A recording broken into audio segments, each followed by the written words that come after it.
Ladies and gentlemen, welcome to Spawncast episode 212. MVG is off tonight because it is his birthday, so happy birthday to MVG. He turned 48, I believe he said on his Twitter account. Mm-hmm. Yep, 48. One year older than me. 1 year. Oh, okay, there we go. He's off doing some birthday things tonight. Jordan will also be back next weekend as well, but still got a bunch of us together here to talk about games. I'm gonna change up. I'm starting with Miss Click tonight. Miss Click, how you doing? Oh wow, ladies first. I'm doing well. How are you, John? Good. I'm good. And we have Sean, who, despite his best efforts of standing up, did not scare away any of the sponsors. So I think I brought him in. If anything. You know what? You may have, because I thought about that. I said, wait a minute. Sean has his wardrobe malfunction on stream, and all of a sudden, all these sponsors start emailing. I mean, I don't think it's coincidental. They realize that they know where they want to put their product. Apparently, who doesn't like 8 Mile? I mean, everybody loves that movie. Who doesn't like 8 Mile? I remember seeing it in the movie theater. Wow, nothing, no big deal. So we do have a sponsor tonight, though, so we'll get to that later on in the show. But we do have Sean RGT here. Good to have Sean here. Good to be here. I do want to address two things before we go any further. Okay. First off, for all the people in the chat, I've jotted down your names over the past few months with the Knicks slander. The Knicks slander, 9 in a row. Kiss my ass. The Knicks are back. Kings in New York. And secondly, I'd like to address everyone on this panel as to why none of you ever mentioned to me that Titanfall 2 was a god tier game and is arguably the best online first-person shooter of all time. I remember when it dropped on Steam, and we definitely spent a good chunk of time telling you it was amazing. I feel like we talked about this a while ago, and you were like, wait a minute, does that mean I have to plug my Xbox in? I don't recall anyone ever saying we did. anything. We did. About I covered the game back in the day, man. I remember making videos on it back in like 2016 or something like that. It's so good. It's so much fun. I played it back then. I mean, question: are you playing single player or multiplayer? Because multiplayer, play the campaign. See, it's actually one of the best single player shooter campaigns ever, and I'm not exaggerating. When you play it, it's gonna blow your mind all over again. Yep. The campaign is very good. Like I mean, the multiplayer is awesome, but like the campaign, it's like 6 hours long, I think, but they do some really cool stuff in there. Because it dips heavy into the sci-fi, and it's in a good way. Yeah, it's really good. Like a time, don't you? Like a there's a whole segment where you're basically going back and forth in time seamlessly. It's so good. Yeah, it's amazingly good. And the thing about it is, I don't understand why people like Call of Duty single player after playing Titanfall. I mean, I know people say, "Oh, I love the single player." Titanfall blows it away, and people are saying Call of Duty single player is great. No, it's not. It's shit compared to Titanfall single player. Yeah. Titanfall's so much better single player. So I've never played another single player Call of Duty game after Titanfall. I'm like, this is way better than anything that I played. You know how it goes, though, right? Because Apex is doing so well. Unless they integrate Titanfall mechanics into Apex, there is a character they're about to launch that does have more ties to Titanfall. I saw that. Yeah, so maybe they might be teasing something. Well, yeah, they teased it, and a new Titanfall might not be a thing. It blew the PC community up for Titanfall, taking it from 2,000 concurrent on Steam to about 16,000 concurrent on Steam. You just immediately like annoyed Jeff Grubb like right away, Sean. Like the first couple minutes into the show, he's just immediately angry. I mean, I just feel like I don't know, like, and there's a lot of games that I obviously missed out on because I just didn't think they would, interest me. But holy shit, man! Like This was a Game Pass download, right? Yes, this was a Game Pass download. It was one of the games that got the up to 120-second frames boost on it, and I was like, okay, you know what? Maybe I'll check this out finally. And then just like the past 2 days, it's like that's all I really want to play. Like I also downloaded Horizon Zero Dawn, which sounds like what? I mean, I like it. I like the set pieces. I like the big things that you got to scale up. I think the world is somewhat interesting. Some of the voice acting is a bit dodgy. I don't think I love the combat though. I feel like there should have been a stronger emphasis on the melee. Do you know what bothers me about the game? Because I didn't play the expansion, Frozen Wilds. I never played that. I was like, you know what? I'm gonna go back and play it this year because we think the next Horizon's coming out this year. Right. I was like, you know what? I'll go back and do that.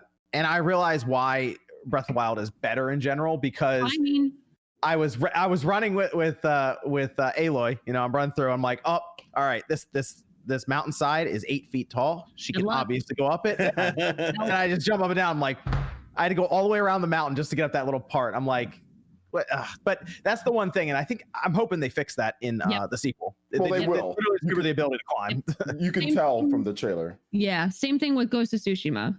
Was like the same thing, the climbing mechanic, and I've been saying this ever since I played Breath of the Wild. Open world games have they need to have that climbing mechanic added in, which is why things with Phoenix Rising, and what was it, Assassin's Creed Odyssey, having that climbing ability is so important. Take the next level, let you climb in the rain too. Whew. Yeah. Let's get carried away here.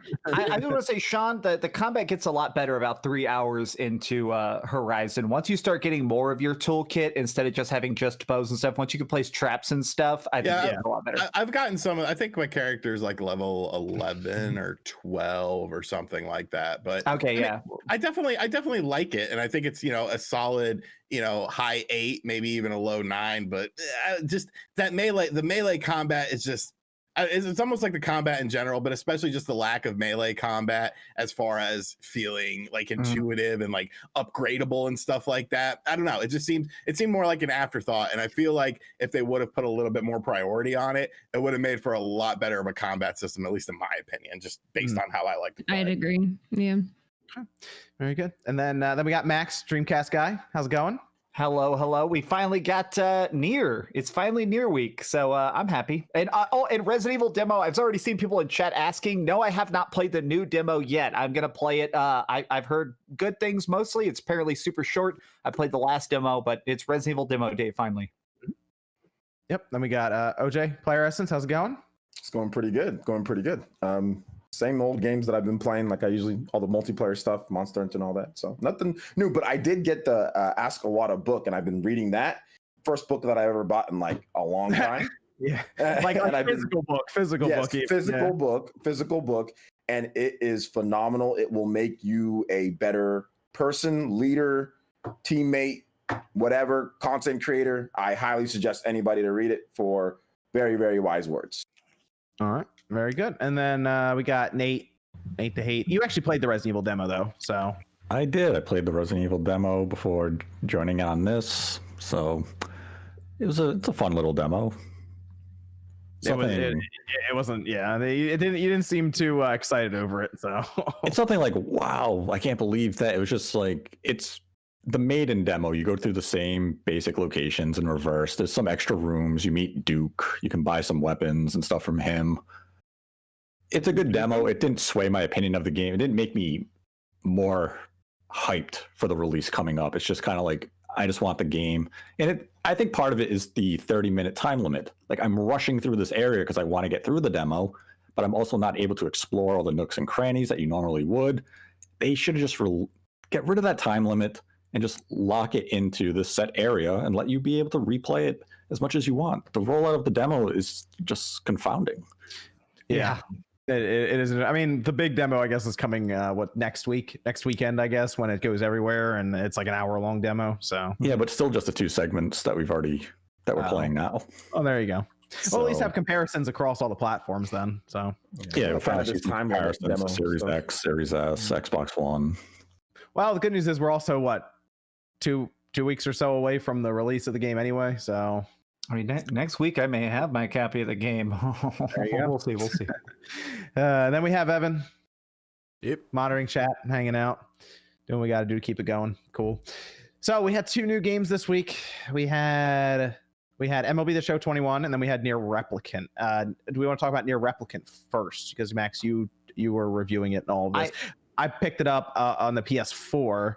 I played about 3 hours so far, so I still need to play more of it to have an overall opinion. But what are we looking at here, Max? Because this is being received completely different from when it originally released back in the day on the 360 and the PS3. I played that version for 2 hours on the 360 before I was done with it. I was like, nope. I took it home from the store one night, it was used. I was like, let me go try this game out near on the 360, and it came right back the next day. I was like, nah, I wasn't feeling it. So I beat the original version on Xbox 360 way back in the day, and I feel like it's one of those games that had a good story and unique art, and that kind of carried it and made it more fun. While the new combat system is totally better. And also the other thing is they re-recorded a lot of the voices. I wish every remaster would do this now, because holy heck, the voice acting is amazing. Like the story has always been very heartfelt, but originally some of those audio chunks sound like they were recorded in a broom closet. Now it's definitely it's proper 2021 quality, but I love it. I gave it a 9 out of 10. I still haven't unlocked the new ending, which I can't even say anything about, but I've unlocked everything else so far. Okay. How long is the game overall? It's about 15 hours to finish, but that's one playthrough. And then once you do the first playthrough, it allows you to kind of skip it. It's the second and third and fourth playthroughs are much shorter in concessions. So okay. But yeah, the first playthrough though I definitely think is the best. That first, just beating it, leveling up, and getting all your skills is so great. Okay, very good, very good. Why is it being received better? It's just they fixed a lot of things. They did. I honestly think the biggest thing is the combat now is much more enjoyable, because there's a lot of like optional stuff here and there. There's a lot of side quests, and the side quests are very, very fetch questy. A lot of them are just go kill 5 boars, go fish or something. They've always been very, very thin, but that wasn't the problem. The problem was that the combat was so clunky in the original. It is so easy. I actually was beating bosses that are like 10 levels higher than me, and it took a long time, but now the controls are so much better. It feels faster and all of that. Oh my God. And it just feels so good. Throwing gigantic energy beams and dodging 50 times. If you've ever played a Dark Souls, this is going to feel really easy, but it's very fun. How does it compare to Automata? Like it's combat. A lot slower. It's a lot slower than Automata. Yeah, a lot slower. But I kind of like that. I feel like it gives me. I did not do the parry very much in Automata. Now you can. The perfect parry is actually really easy in this game, but I like that. Mm-hmm. Yeah, so it's being received a lot better, higher scores and all that. So I guess they made a good call going back and bringing this one out this year. I got on the PS4. It's, I guess, just backwards compatible to the PS5. I'm curious if they'll do any kind of patch for it for next gen. We'll see. They may have just been already moving on from it, so that might be that. Did you hear what the producer said about the game? No.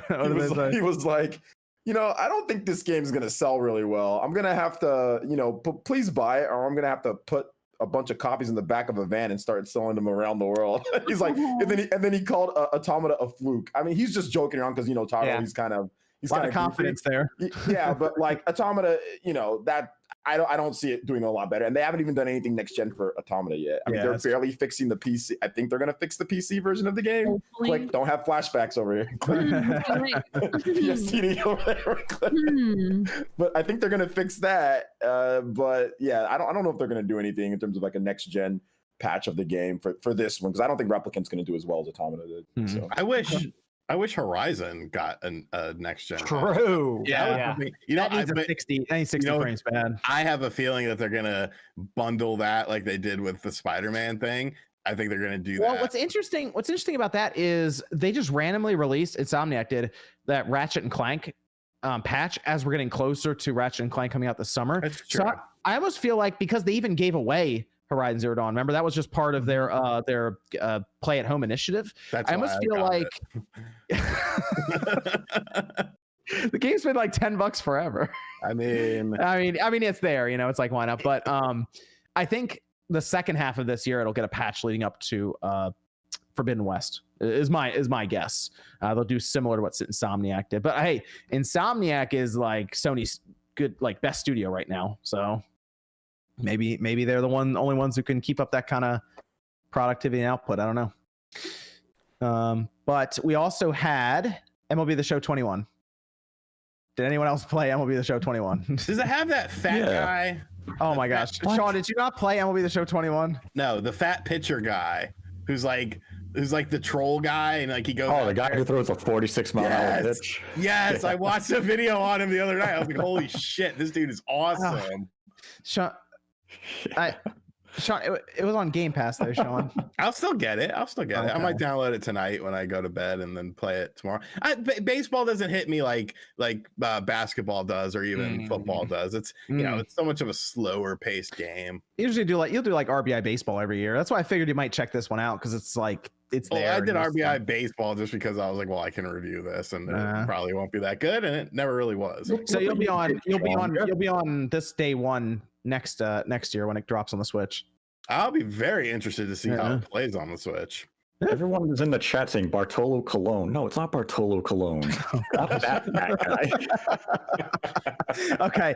All right, Nate. You play. No, he's awesome too. I like him too. Bartolo Colon was a legit good pitcher. Yeah, he was good. Not Williams Astudillo. Yeah, dude, and he's played like every position there is. Like, it's a weirdo. I love him though. You played MLB the Show though, Nate, right? Yes. Okay. What are your thoughts on it? It's a good baseball game. Road to the Show, they gotta speed up that thing, and they have to fix the RPG mechanics of it. I mean, like the leveling part, like actually. Yeah, that sucks. At least in this version, I don't remember it being that bad when I played it like 7 years ago. So I check in MLB the Show from time to time since the PS2 era. Like I remember playing it back in 2006 because they had Ryan Howard on the cover, and I was playing it then, right? And ever since then, through the PS2, I played it every year. And then went to PS3 and I got it the first year because I was like, I got to see how it looks on this ridiculously cool system, right? This super powerful system. Yeah. And it looked great. Like it was the baseball game to get. And I got to be honest, nowadays, I'm less impressed with the visuals and stuff they're putting out with the show. The animations are still, I think, fine. It looks good. It looks good. I mean, it's not at a point of... I'm not looking at the player and be like, wow, I could confuse that as realistic. It's like it looks good. I get this version's probably not the best to gauge because it's not a true next gen version. That's true. But like back in the day, even on the PS3, we would put that up in the store. And the reason we would do that is because one, it showed off the visuals of a system we're trying to sell. And two, you could set it to broadcast mode and it would actually mimic what it looks like on TV, where they put the camera behind the pitcher and it would go through an entire game like that. And people would walk in thinking that like a live game was going on and we were like watching a TV show like on TV. We're watching it on cable. And we could do the same thing with basketball at the time too. I think it was 2K9 or 2K10 at the time, and it looked real. Like you could do, because that's what we used to do at GameStop. We would have when the 360 came out, we would have NBA 2K running on the Xbox, and then right next to it we would have NBA 2K running on the Xbox 360. And it was like, whoa, holy shit! Like this is look at this jump, because they had the sweat coming off them, right? The clothes were shorts were moving and stuff like that. The animations were so much better. It was like, wow, this looks awesome. Like it was that jump. So basically, I don't feel that kind of kind of feeling with this one. But you mentioned how slow Road to the Show is. I was AA for 3 seasons, and 2.5 seasons. But I was batting 600 for the first 2 seasons, and I never got called up. I was hitting like 50 home runs, I'm batting 600. I'm a pitcher and a fielder. I'm like, how am I not getting called up to AAA? You didn't just pick one?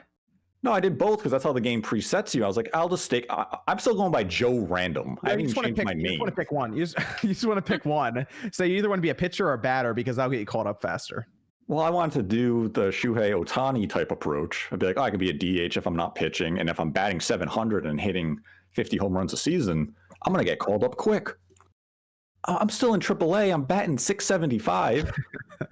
And I'm like, come on, game. Like, my play is going to be like 30 before I get called up to the pros. So let me tell you how Road to the Show used to be, because it was really annoying.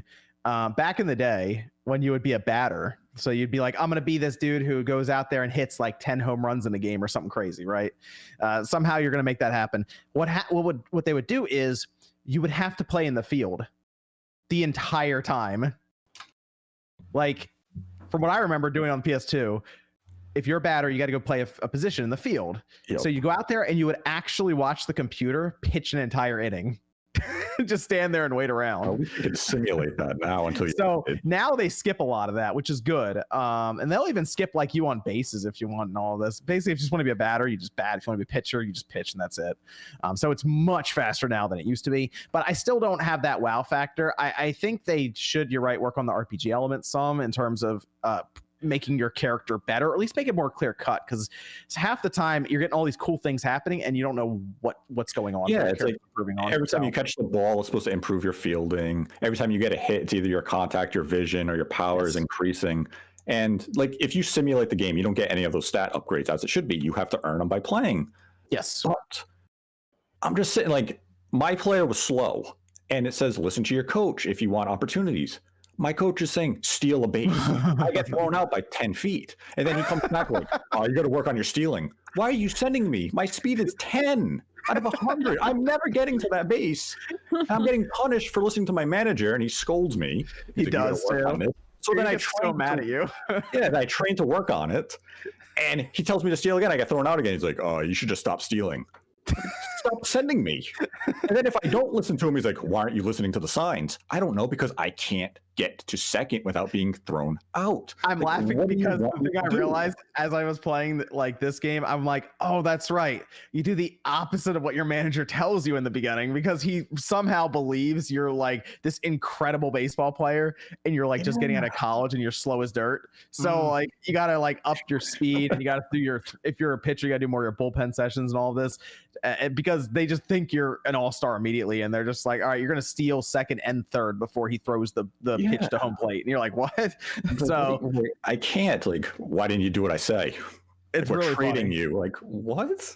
It's really funny. But when you actually get really good in the game and you're like a pitcher, you legitimately will start throwing like 100 miles an hour or something crazy. So it gets better as you get further in, but it will seriously take you like 7 seasons to get to that point. I mean, it takes forever. That's the crazy thing with the Road to the Show. So I've been doing the March to October. Yeah. Which that's a mode other sports games should look to steal, be it basketball or football, of have like those key moments either in a game or across the season where you have to perform. So that mode is set up as they'll sign a pitcher. Like I'm playing as the Yankees, they'll be like, you're Garrett Cole, pitch a perfect game.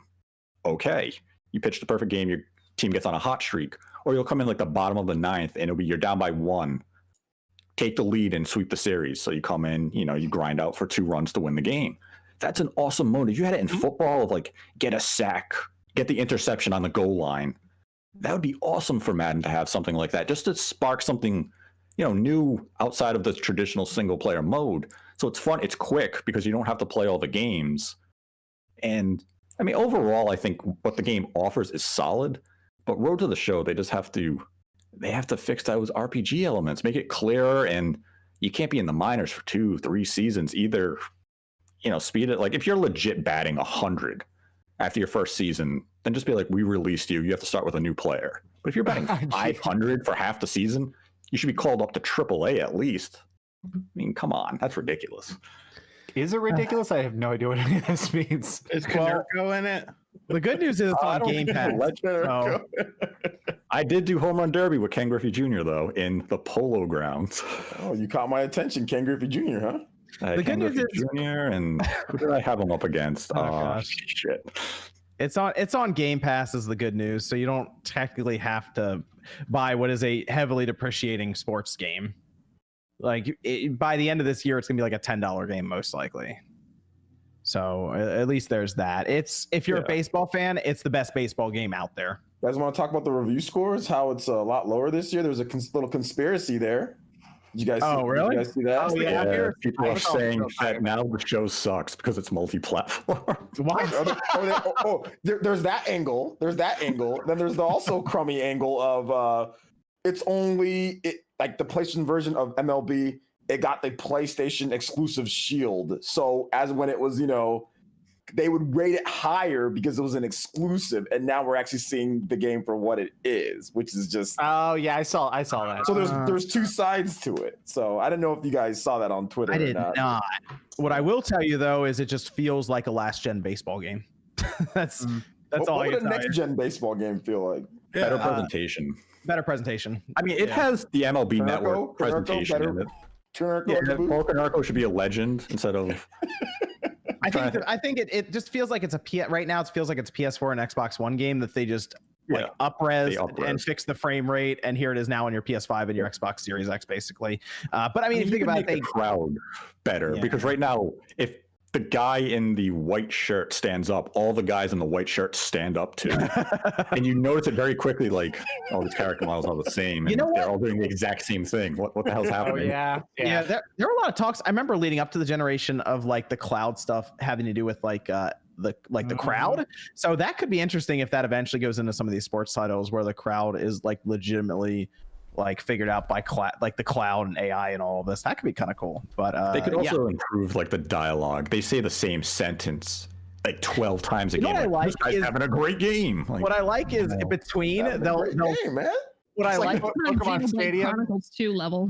What I like is between like the games or whatnot, when you're done pitching or batting or whatever, and they're going like tonight, like you're going to a locker room or clubhouse or whatever, they kick over to like a podcast going on and they're talking about your game basically, but very broadly. Like they don't want you to. It's supposed to basically fit any situation. Like they have a positive and a negative one, basically. It's just like, he had a great game. Yeah, this guy's really coming up. He's on his way to great things. And then you play one bad game. This guy is terrible. He has no future in the baseball franchise. Like, what? Because they had them film it. I guess they're trying to be like modern times now, so they had them film it in their bedrooms, like they're on Skype in some cases, like they're they're calling in, from like their office or whatever for like now, right? Because like COVID stuff and all of that, like everyone's at home. So there's a student in his bedroom with like his bed that's not even made behind him, and he's like talking about how much you suck, and it's like, dude, you didn't make your bed today. You know what's funny? You can't say that. It's so realistic though. Of like, I'm sure I don't watch it, but I bet it's just like you make one mistake, PlayStation's dead. Yo,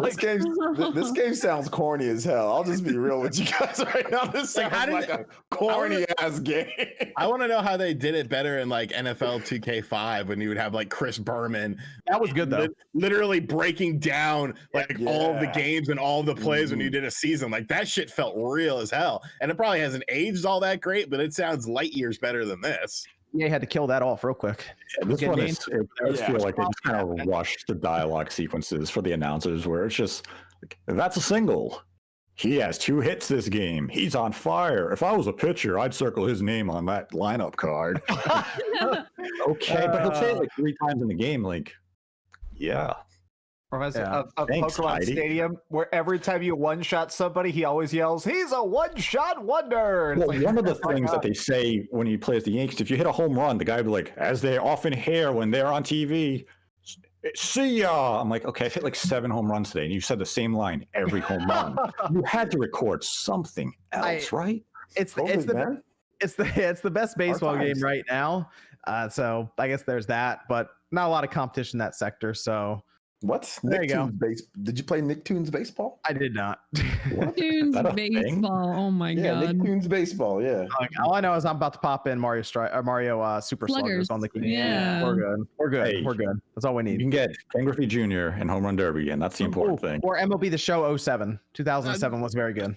Play Ken Griffey Jr. baseball on the Super Nintendo. Yo. Yeah, but you can't have him go against Aaron Judge in the Home Run Derby. The Super Nintendo version had that awesome intro song. It was like this weird techno song. It was dude just going, "No one can stop this! No one can stop this!" And it was just like, "Whoa, what is this?" Yeah, but it didn't have the reality bat. That was like dope. The reality bat was so cool back on that. Evan, we got Discord questions over there. Let's see, we got a few. Yeah, we'll go with this one. Do you think the engine that was probably being used for Metroid Prime 4 was repurposed for the new Pokemon Snap? No. It was being used. Because it was Bandai Namco? I don't know. I think that engine was such. I think whatever they did with that was such an abomination. They had to actually take the server outside and light it on fire. Weren't they using Unreal Engine? Weren't they using Unreal Engine 4? I thought it was Unreal Engine 4, but who knows what it turned into? I think the game just wasn't. It messed up. Yeah, I think they just messed it all up. Like I feel like messed it up. I feel like they locked that thing away. I don't think we're ever going to see whatever they did to that. I'd be really curious. Like it sounds down the road, maybe 20. It sounds like it was such a disaster. Somebody watching the podcast, edit it like that scene from the Office Space where they take the printer outside and everybody beats it up. I want to have that, but somebody edit it so it's just that logo of Metroid Prime 4 and it's a bunch of Nintendo people like Reggie elbow drops it and stuff. Send that to me. Yeah, I hope that does eventually show up online somewhere, or at least someone tells the story of what happened with that, because it sounded like it was pretty ugly. We got another one, Evan. If you could resurrect one Sega franchise and make a current gen game, what would it be? Knights, AAA, Balan Wonderworld. There's only one answer. There's only one answer. Specifically, this is a sequel. This isn't a remake, a remaster. You're making the next game in the. Okay. Just making sure. They were talking about Skies of Arcadia 2 a long time ago. Let me think about that. That's tough. I don't know. I kind of want to see more. Oh, I don't know. There's a lot of ones. More Daytona USA. I kind of liked all the weird Sega racers back in the day. I mean, Jet Set. I'm glad we're getting another Jet Set game, kinda, with the Reptile team. I would say that's pretty cool. Aside from the obvious Knights, I would say either Virtua Fighter or Shining Force. Like Shining Force. A proper Shining Force. Do we just not want a new good Sonic game? We had one. It was called Sonic Good Mini. 3D Sonic game. If you were in charge of it, Colors is coming, right? So that's something, I guess. You were in charge of it, though. If I was in charge of it, man. Make it good. Like, you know it's gonna be good. I'm gonna go out and I couldn't make a good Sonic 3D game. I know I couldn't. Well, let me just completely based on nothing. I feel like eventually we got to get a good 3D Sonic again. Yeah. And just like after 10 duds, I mean, after I hated Forces. I know Sean here thinks that it's barely pukable, but I hated Forces so much. After that, it's all uphill.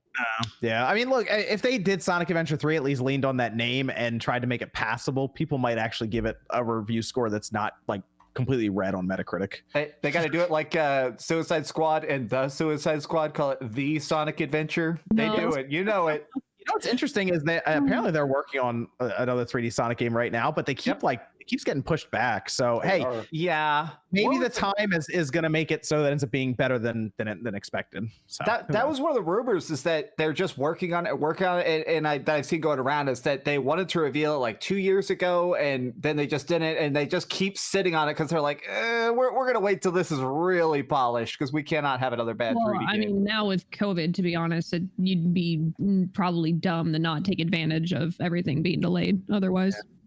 Give yourself extra time to polish up as much as you can. Although I don't know what they could have done to polish Sonic Forces. So if the game is already if it's already in trouble and flawed, I don't know if you're gonna do much more. That game just wasn't a great game. Bad ideas, just a bad hook, bad gimmick. But Colors is good. Colors is good, and like you said, it's coming back. So maybe we get Colors in the meantime. Play that and.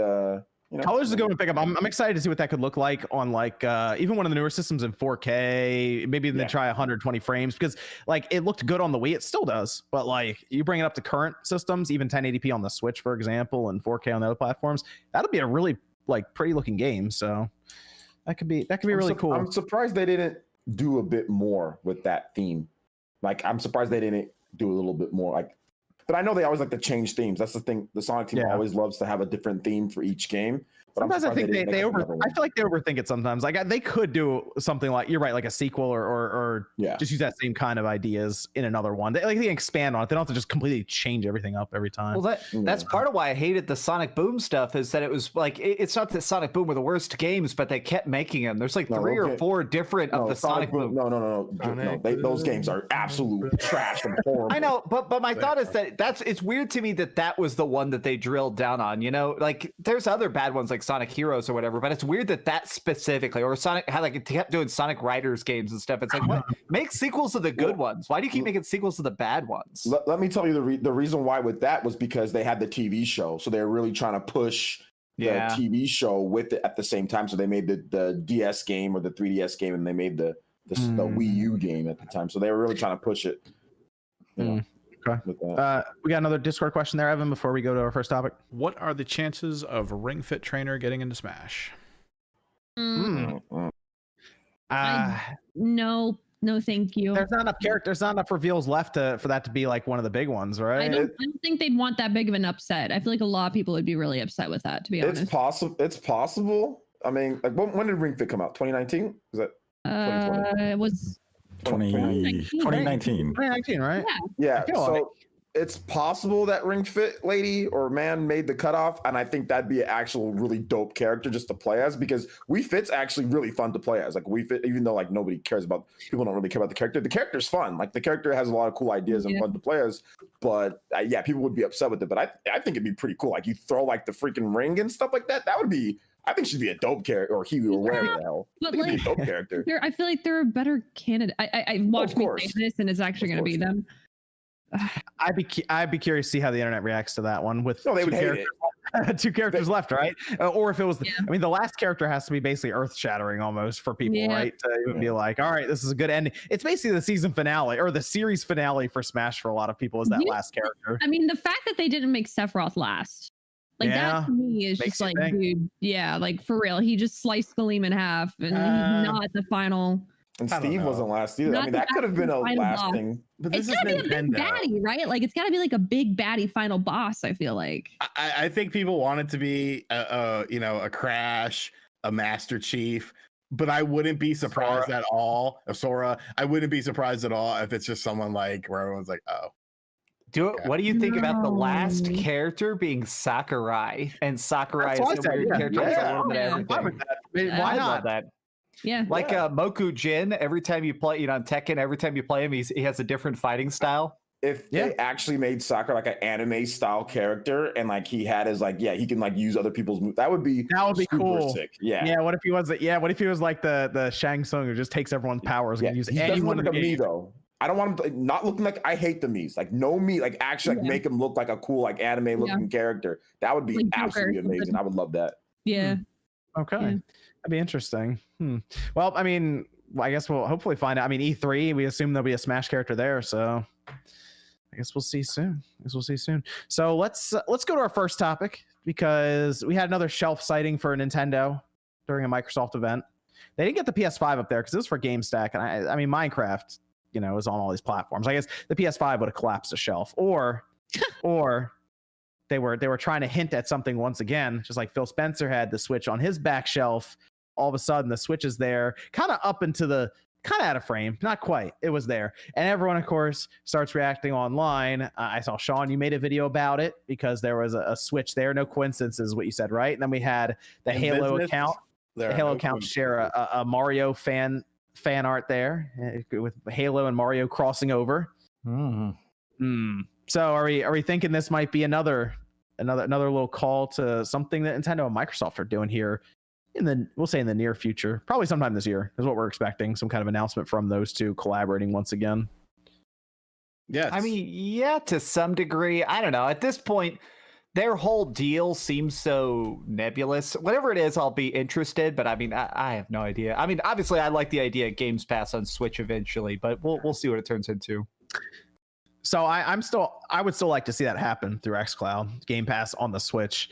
And Microsoft, you guys, I mean, everyone's kind of noticed Microsoft's been extremely aggressive with Game Pass to start this year. It feels like we have some new Game Pass news every week, like over the last, I would say, 3 months. This is what it feels like to me. There's new games going into it, or they got third-party games dropping day one in there. And I know Jez Gordon talked about on Twitter that there were 23 million subscribers right now in Game Pass. And basically in this last quarter, they gained 5 million subscribers, which basically for Microsoft is them selling 5 million systems is the way they treat it. Cause like Game Pass is like their system now. So if they're at 23 million now and they haven't released a first party big game yet this generation, really, I mean, what was the last big first party game for Microsoft? Was it Gears? Yeah. Bleeding Edge. That's a funny joke. It's been a hot minute, man. I have not. It's been a while, right? Like my Xbox, man. I have not played any type of like exclusive built for like this. That's the only issue that I have with it. Outside of it, system's great, but man, I wish there was something that was like built for exclusive Xbox Series X. If we're being super generous, there have been a bunch of very big updates for Sea of Thieves, and I've played it recently. That game is still evolving and changing and stuff. That player base keeps growing, but I mean, unfortunately, that's kind of the only thing that comes to mind is like a big thing for Xbox right now. Yeah, I mean, we had People the saying media Flight Simulator. Some people are saying Flight Simulator. But Flight Simulator. this summer, I believe, is when it's coming out on the Xbox. But people have been playing that on PC for a while now. And some people saying like the medium, but like the medium, that's it's not from Microsoft. Oh, though. yeah, it's not from medium. Microsoft. Yeah, it's not Hey, really. that counts in my book. That counts in my book. That counts for, yeah. I mean, really a big- It's an exclusive. I guess It's that's not that great The though. fact that you have to grasp for straws. I know. tells me Oh, no, I'm everything totally, I need to know. I mean, I guess we count. I mean, Demon's Souls made by Blue Point, and we count that, even though I guess that's or Sony is involved. I guess in that IP But at least. Sony Japan did help make that. Yeah, you know? that's true. And Sony still had the sack. They had Astra's Playroom. They had Astro, they had Sackboy, and they also had, what was the other game? They had Spider-Man Miles Morales. Those were cross-gen, but they still had like first-party games. Sure. And then they have Returnal coming, and then they have Ratchet and Clank coming. Oh yeah, so Sony is much more equipped to start this generation than Microsoft. Microsoft might not have that big first-party game until Halo, and we think that's coming out at the end of this year. We can't really count like Psychonauts 2 is going to come out before, but that I don't count that as like the thing where they're like, all right, this thing's going to get 1 million signups, no sweat. For Game Pass Ultimate. I don't really count it. That's something though. That's one of those games for me, Psychonauts too. But like, it's something though. It's better than nothing. Like, like at least like, okay, here's Psychonauts 2, like at least it's I mean, I just want something that's like, hey, exclusive. Hey, this is what we're doing. I mean, like, but my point for that, now that we look at Microsoft, we're like, wow, they're not really doing a lot here. They still managed to get 5 million signups in about 3 months to start the year. Mm-hmm. Without any big first-party games that we assume spike sales for signups on Game Pass. And a lot of that's just them throwing money around getting stuff onto it. But still, the fact that I guess that's compelling enough for people to say, I guess I'll subscribe to it because I want to play these games without buying them, technically, for $70 in some cases, like MLB The Show. I think it's two things. If I had to just completely speculate, I think the Bethesda deal, like the fact that they talked about Bethesda in same breath Game Pass so much, I think got a lot of people to try it out. And I do think that the amount of people I personally talked to who got Game Pass because of Outriders was crazy. Like pretty much everybody who owned an Xbox, like, yeah, I'll try Outriders. Outriders was a good move for Microsoft. I was surprised that game did as well as it did. I mean, people still play it a lot right now. Like it has a good concurrent player count. Yeah. Mm-hmm. So that game worked out really well for them to sign it day one for that. What do you think, Nate, about this whole Nintendo Microsoft thing? I mean, nothing that hasn't been said ad nauseum at this point. They do have something going on. They'll announce it probably within this fiscal year. It's just a question of exactly what it is. Is it going to be just another game collaboration? Will it be something more substantial like xCloud or Game Pass? They have something. We just have to wait and find out exactly what it is. Sean, you calling the shot here? Is it Halo? I think it might be. Yeah, it might be Halo. It makes sense. It really does make sense. You could cross-platform play it, even if it's just the Master Chief Collection or something like that. Like, people still play that shit. I would love that. I play it all the time. I play it like 3 or 4 times a week. I think, maybe even Rare Replay. Like, I'm still surprised Rare Replay hasn't come over to the Switch. I mean, even if they break it up and just put Banjo-Kazooie and Tooie on the eShop, like that seems like easy money for Microsoft. Just put everything except for Perfect Dark Zero. Put Conkers on there. Chief and Smash, dude. Yeah, you get xCloud on the Switch and you start streaming these games, and I guess technically it's on the Switch, so you can be like, yeah, Master Chief's in there. Yeah. That would mess up the internet real bad that day too. That might legitimately damage Twitter. Like if Master Chief shows up in Smash. It'd be amazing.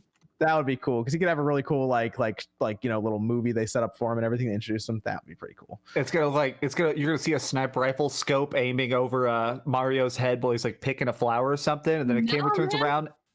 It's like Master Chief. It's gotta be Chief and Samus fighting. Yeah, Chief and Samus. Would be really oh my cool. God, the classic. Yes.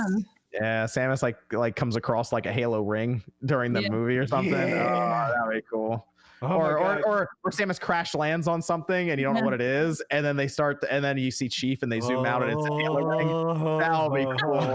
They start doing the Halo thing. Everyone's like, no. Everybody starts singing along with it. Yeah. All the Xbox dudes come over and just start getting slaughtered online. Just start getting absolutely like the Steve, like all of my. I'm gonna try this out. They were just getting destroyed. No. I beat so many Steves that day. The more noobs, the better. That's the best. It's a little kid. I want to play this game No, you don't, boy. No, you don't. Well down. That's what happened, dude. I got to Elite Smash with like 10 characters that day. Oh. I also brought up the question on Twitter because I was curious what people thought. I feel like if Game Pass gets to a certain point, they'll just cut Xbox Live Gold. Like I think that's the end of Xbox Live Gold then. It's understandable. I think you've already hit that point to some degree, but obviously they disagree. Like Nate, you said 40 million. Nate, is what your target is for them to hit before they say, okay, we're good with Xbox Live. Microsoft wants between 40 and 50 million Game Pass subscribers before they will consider getting rid of Xbox Live Gold. You know so why they have to double up. That would be. You know why that'd be weird? Which actually, I saw the Forbes article was written. I think Paul wrote it, but he was projecting about 30 million by the time Halo Infinite launches, which would also spike up as well. So there's a chance that this time next year, so like a year from now, we could be getting in that range of where they're like, all right, should we cut Xbox Live Gold now? And that would be weird because technically we all get charged for online for these systems because Microsoft introduced it in the first place. So then they would be the ones that would be the first to cut it back out. And you just be able to play these games on the Xbox without having to pay for it, basically. Whereas on the PlayStation, the Switch, you'd still have to pay yearly. So I feel like that'd be an interesting move to kind of shake up the gaming landscape a bit too. But I mean, yeah, it would put Microsoft in a unique position of if they remove that barrier, how do Sony and Nintendo then respond? Sony's not going to drop PlayStation Plus, and Nintendo's not going to drop their $20 a year Nintendo Switch Online service. They have to basically make those services more appealing. They have to add features to make it an attractive purchase for the consumer if Microsoft does drop Xbox Live Gold. So if Microsoft ever gets to that point, they could cause another shift, just similar to what we see with Game Pass right now. Game Pass has caused a shift in the way all companies approach releases. That's true. Yeah, because we see Sony doing things like Soulstorm, where there's like it's part of your PlayStation Plus subscription. Here you go, you get Soulstorm. It's like, oh, cool, I didn't have to buy it. All right, no, that works for me. Nintendo keeps doing these game trials, but they've been adding those Nintendo. Actually, when was the last time we had Nintendo and Super Nintendo games added? I feel like that's coming next month. It has to be coming soon because I feel like it's been a little bit. Yeah, but like they keep adding those. Oh, wow. Yeah. Well, they keep adding those, so that's at least something to go along with it. But they do the game trials occasionally, here and there. You'll get to play like a Mario Tennis or something. But yeah, did you get the game trial for Crash Team Racing? And when you tried to play with your friends online, it didn't work the whole time. That was fun. That was great. Part. Yeah, that was the best part about the online. Weird. It's I don't know. It's gonna be really interesting depending on how Game Pass. It's growing faster than I thought it would for them not having any first party games. I will say that, like, to kick off the generation, but they still have 5 million signups. And what's really interesting is this whole time Microsoft's been trying to figure out how to charge PC gamers Xbox Live fees, and they basically figured it out with Game Pass. So like apparently Game Pass on PC subscriptions are up too. So they figured out how to do it. There you go. Among Us. It was all Among Us. Yeah, maybe. I don't know what it was, but I mean, just in general, adding all that stuff to Game Pass. I mean, they even had the better Nier version. Click, you could have played Nier without your PC breaking 20 times. Yeah, it just you can't win it all, So yeah. So like the fact that they're even doing that, they're getting better versions of PC games that only exist there. It is interesting. So, and they just got the EA Play stuff on there too. So I don't know. That'll be something to watch to see if their method works to either do just all subscription or the traditional method works better, where we sell a system and then we restart every generation. So we'll I do want to say real quick, I think that this, at least for right now, this works great for Microsoft because they don't have as many like big first party games. So like it's like, hey, you get a bunch of stuff, in the meat. So it makes at least there's a lot of value there. What's going to be interesting to see, because like we've talked about this, I mean, I don't want to spend too much longer on it, but man, they've got to, like when they start getting all the Bethesda games, it's got to go up in price. Like there's no way you're going to get like the next Doom and Skyrim. There's no way that you get it for that price. And if they do, then yes, that will cause a crazy shift. Like Microsoft or Sony is going to be like, okay, like we got to do something, There's rumors that Ubisoft is going to show up with their service apparently and merge into Game Pass, and I don't see how that's possible at all unless they raise the price. It's not their service. Oh, it's what is misconception? Oh, what are they? They're just bringing in Assassin's Creed games and all this other stuff. It'll be some Ubisoft games. Okay, they're doing like a partnership with them and just bringing in a bunch of games. Yeah, it's not their service. So, but they're going to add more games that way through Ubisoft as well. I think people would pay more for this Game Pass too. I think people will be willing to pay more for it if all this stuff is going to happen, which it will, right? We're going to get the Bethesda games and all that. People will be willing to pay more for it because it'll still be good. I mean, if they raise the price, like let's say what, $20 or $30, I think people. I figure it'll go up to like $20. I mean, how much is Netflix now? Is Netflix like 17, 18 at that? So I'm kind of thinking of that starting to get to that range where it's like, I mean, Netflix charges that much for streaming video. They're like, if we get enough games on here, you're gonna get Fable, you're gonna get Perfect Dark, you're gonna get like there's like Everwild, like all these games are just gonna be on there. I see this. It has to go up. There's no way you can just give away all this. All the Forza games will all show up there, and you'll get, like I said, Psychonauts. They get the smaller games too, and unless they get a crazy expansion of install base to where they can afford to take kind of like that hit, that'd be the only the only way that they can keep the price down. If they just get like way more users on there, like a lot faster than they are right now, because right now they're going at a somewhat slow pace in terms of user base. The interesting thing about that though is that they it won't restart when a generation happens. Like when the generation restart, like they're not going to be like, oh, okay, we're back to 0 Game Pass subscribers, we got to rebuild. So I guess if they're net positive every month or most months going forward, they'll eventually get to like 100, then 150 million, maybe even 200 million subscribers, some crazy amount, a decade from now. And then maybe that's how they hold it up. They're like, well, now we got 200 million people paying $15 a month or something. And that is like, I think their end goal is to get to that point where it's just some ridiculous amount of money every month coming in. And then it's like up there with like Microsoft Word and Excel for amount of subscription service money coming in. So, but we'll see. It's going to be a slow burn for them to get there. Oh man, 20 seems expensive to me. Like right now we're talking hypotheticals years from now, but 20 a month sounds expensive to me. I don't know. We'll see though. Yeah, but if you're getting, like I said, if you're getting Perfect Dark and you're getting, Doom and you're getting all this crap on there, then people be like, all right, yeah, it might be expensive, but I'm going to do it. So yeah. And they're gonna lock you in like Amazon. Amazon is like, they just like, hey, we're changing the price. It's like, well, I still want all that. I still want all that. I also think that the way that now all the different streaming services, HBO Max, Amazon Prime Video, freaking Netflix, I feel like a lot of them are kind of competing to see like how much can we bump up the price. I feel like that might start happening in video games. And people being like, all right, how much can we bump this up, and how much can we make the value? How much will you pay? Yeah, I'm interested to see how they approach it. And if they end up opening up xCloud to like Switch user base, then things get pretty out of control for them depending on how they approach that. So could it be something that they roll into the Nintendo Switch Online service or something to just get people involved with it for the first year or something? There's a lot of things they could do there. So Evan, we have a Discord question over there. Do you think RE4 VR is the RE4 remake mentioned in the Capcom leak? No. It's not the same project at all. What is it's it? Confirmed not.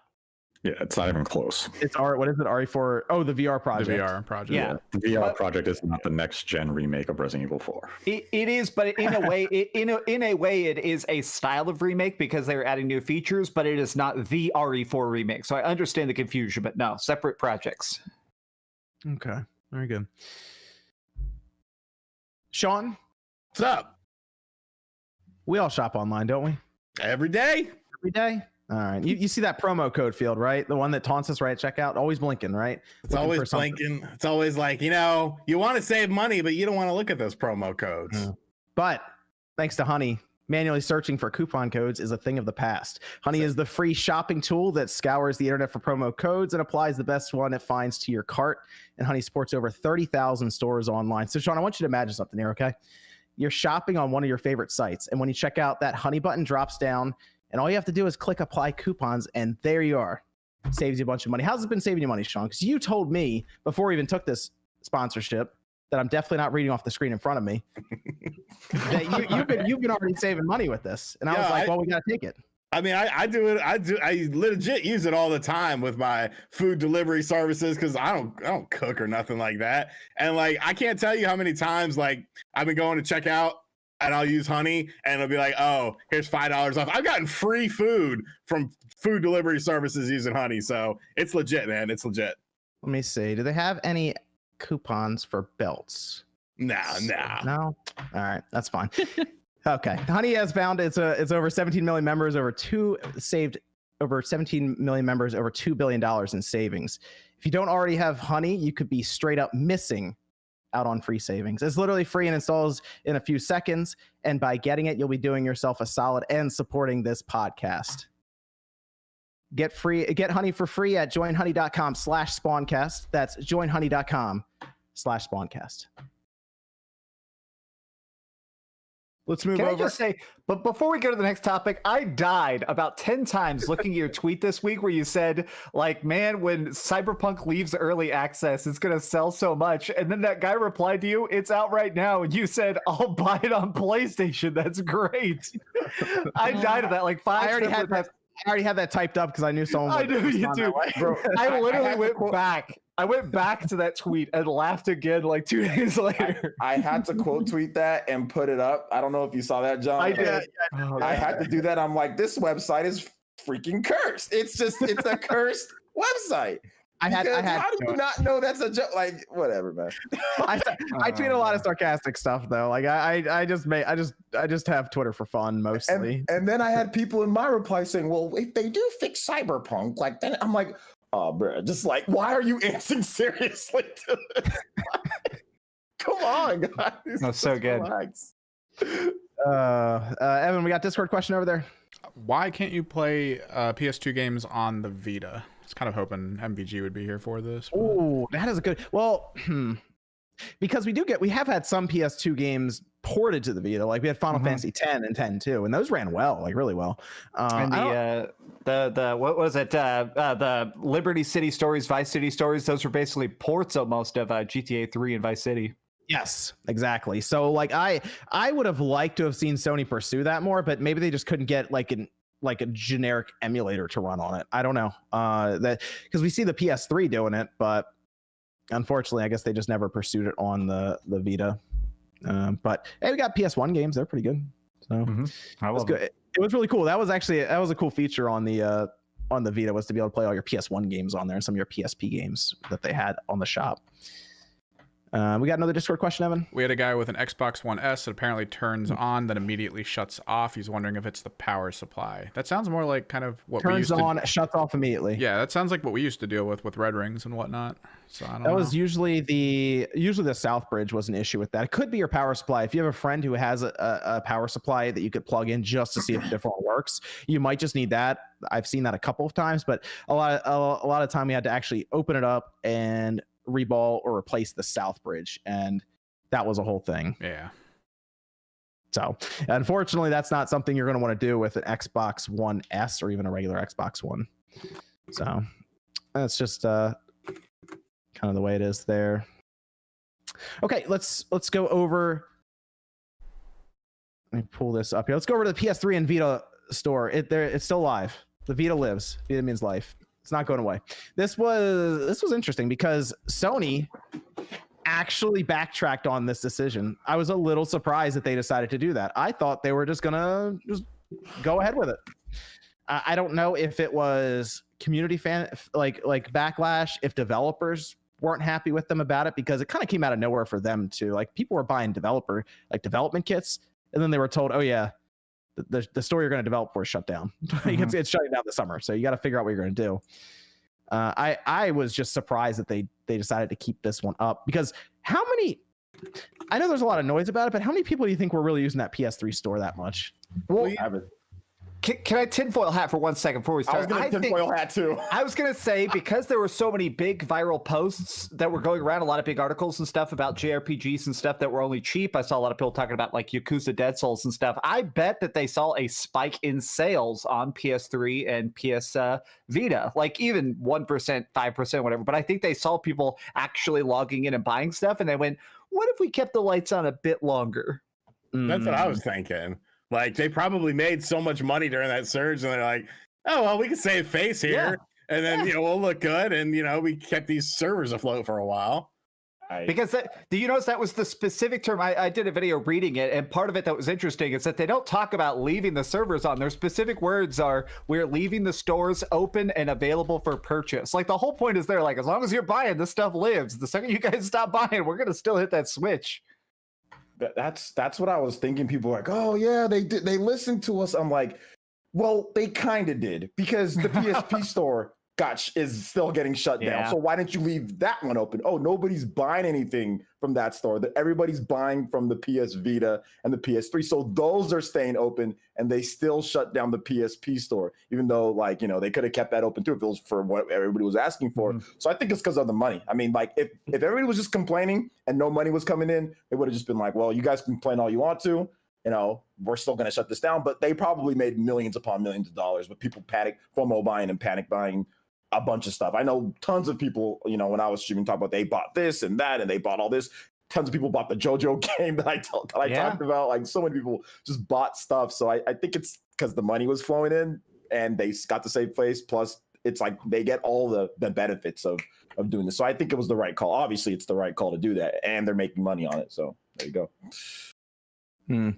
I mean, it's good because there were a lot of PS1 games that were going to be stupidly expensive to get otherwise, like Tron Bond. That collection, that game jumped like $150, like as soon as that announcement happened. And now it's kind of leveled off a bit, but it was that, and I guess the PS3 games. PS3 games started to go up in price like crazy there for a minute. Some of the Ratchet and Clank games were like $80. Did you know 3D Game Heroes is $130? Yep. Like, how did that happen?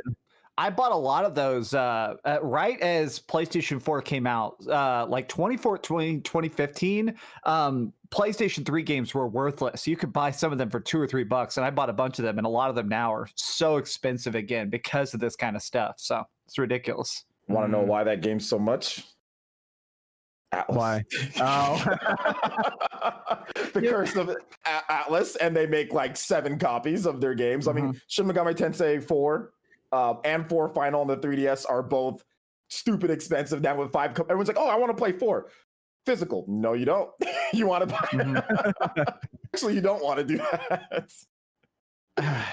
I mean, I'm glad they're keeping it open, but now I'm wondering how much longer they're going to keep it open for, because like these stores eventually have to shut down. Yeah, this was just a band-aid. They put it on to temporarily give it a quick heal. The stores are still going to shut down, let's say 18, maybe 24 months at most, but it buys them time. If Sony does decide to do backwards compatibility of PlayStation 1 and PlayStation 2 games on PS5, all of a sudden this shutdown you wouldn't have that big outcry, because you would have had another unit where you could have bought those games on, or just had access to your account's vast library already. This is just Sony saying the optics, it looks more favorable for us to step back, say we're keeping it open, than probably the loss in revenue that it's costing us to keep them functioning. This was very smartly executed in the end, but this was just a temporary, fix. It's going to shut down. We're going to return to this topic in 2022, maybe 2023, and say Sony's shutting down the PS3 store and the PlayStation Vita store. And I mean, it has to happen. PlayStation 3 is what, 15, 16 years old? Yep. It's a matter of time. How much longer do you think? You think next year? Like, are we just going to give it a year and then it's like, all right, these are gone now? I'll give it 2 years. Okay, 2 years. I bet when they shut it off, they're not even going to mention it. I think it literally is going to be one day where someone tries to log in and it's just not going to be up. They're not even going to, they're just going, all right. Yeah, I'm curious if the devs still are going to feel burned on this for the Vita. Although I know they're smaller games, it's still technically people who create indie games that might have been like, Vita, you could keep running a little longer. The problem with the PlayStation Vita's handling this time around is that they gave them no notice. Right. If they told them last summer, we're shutting down the PlayStation Vita store in 18 months, it would have been like, okay, we now have a timetable that we have to work with. You had developers buying dev kits up to mid-March, and all of a sudden they're getting their deliveries, and it's, we're shutting down the store in 6 months. Yeah. Like, why did you sell us a dev kit? Now they could leave the PlayStation Vita storefront running maybe another 3 to 4 years. As long as indie developers continue to want to put games on that platform and Sony is seeing reasonable engagement, they'll let it keep running. PS3 is going to be the first of the 2 to go. Yes. PS3, I mean, it really should be, because it's pretty old now. If you think about it, it's 15 years old later on this. It's great. The GameCube's coming up on its 20th anniversary this holiday. Yeah. But the PS3, it's weird to think about the PS3 as being that old, because it's still a Blu-ray player, right? So people are like that. I mean, at the time it was really new technology, but like and how good some of those games still look. I think the weirdness of the PlayStation 3's graphics were that they managed to walk that line sometimes of realism and artistic. I think about like Infamous. The original Infamous still looks freaking great. It's crazy to me. Yeah. Yep. Or Last of Us.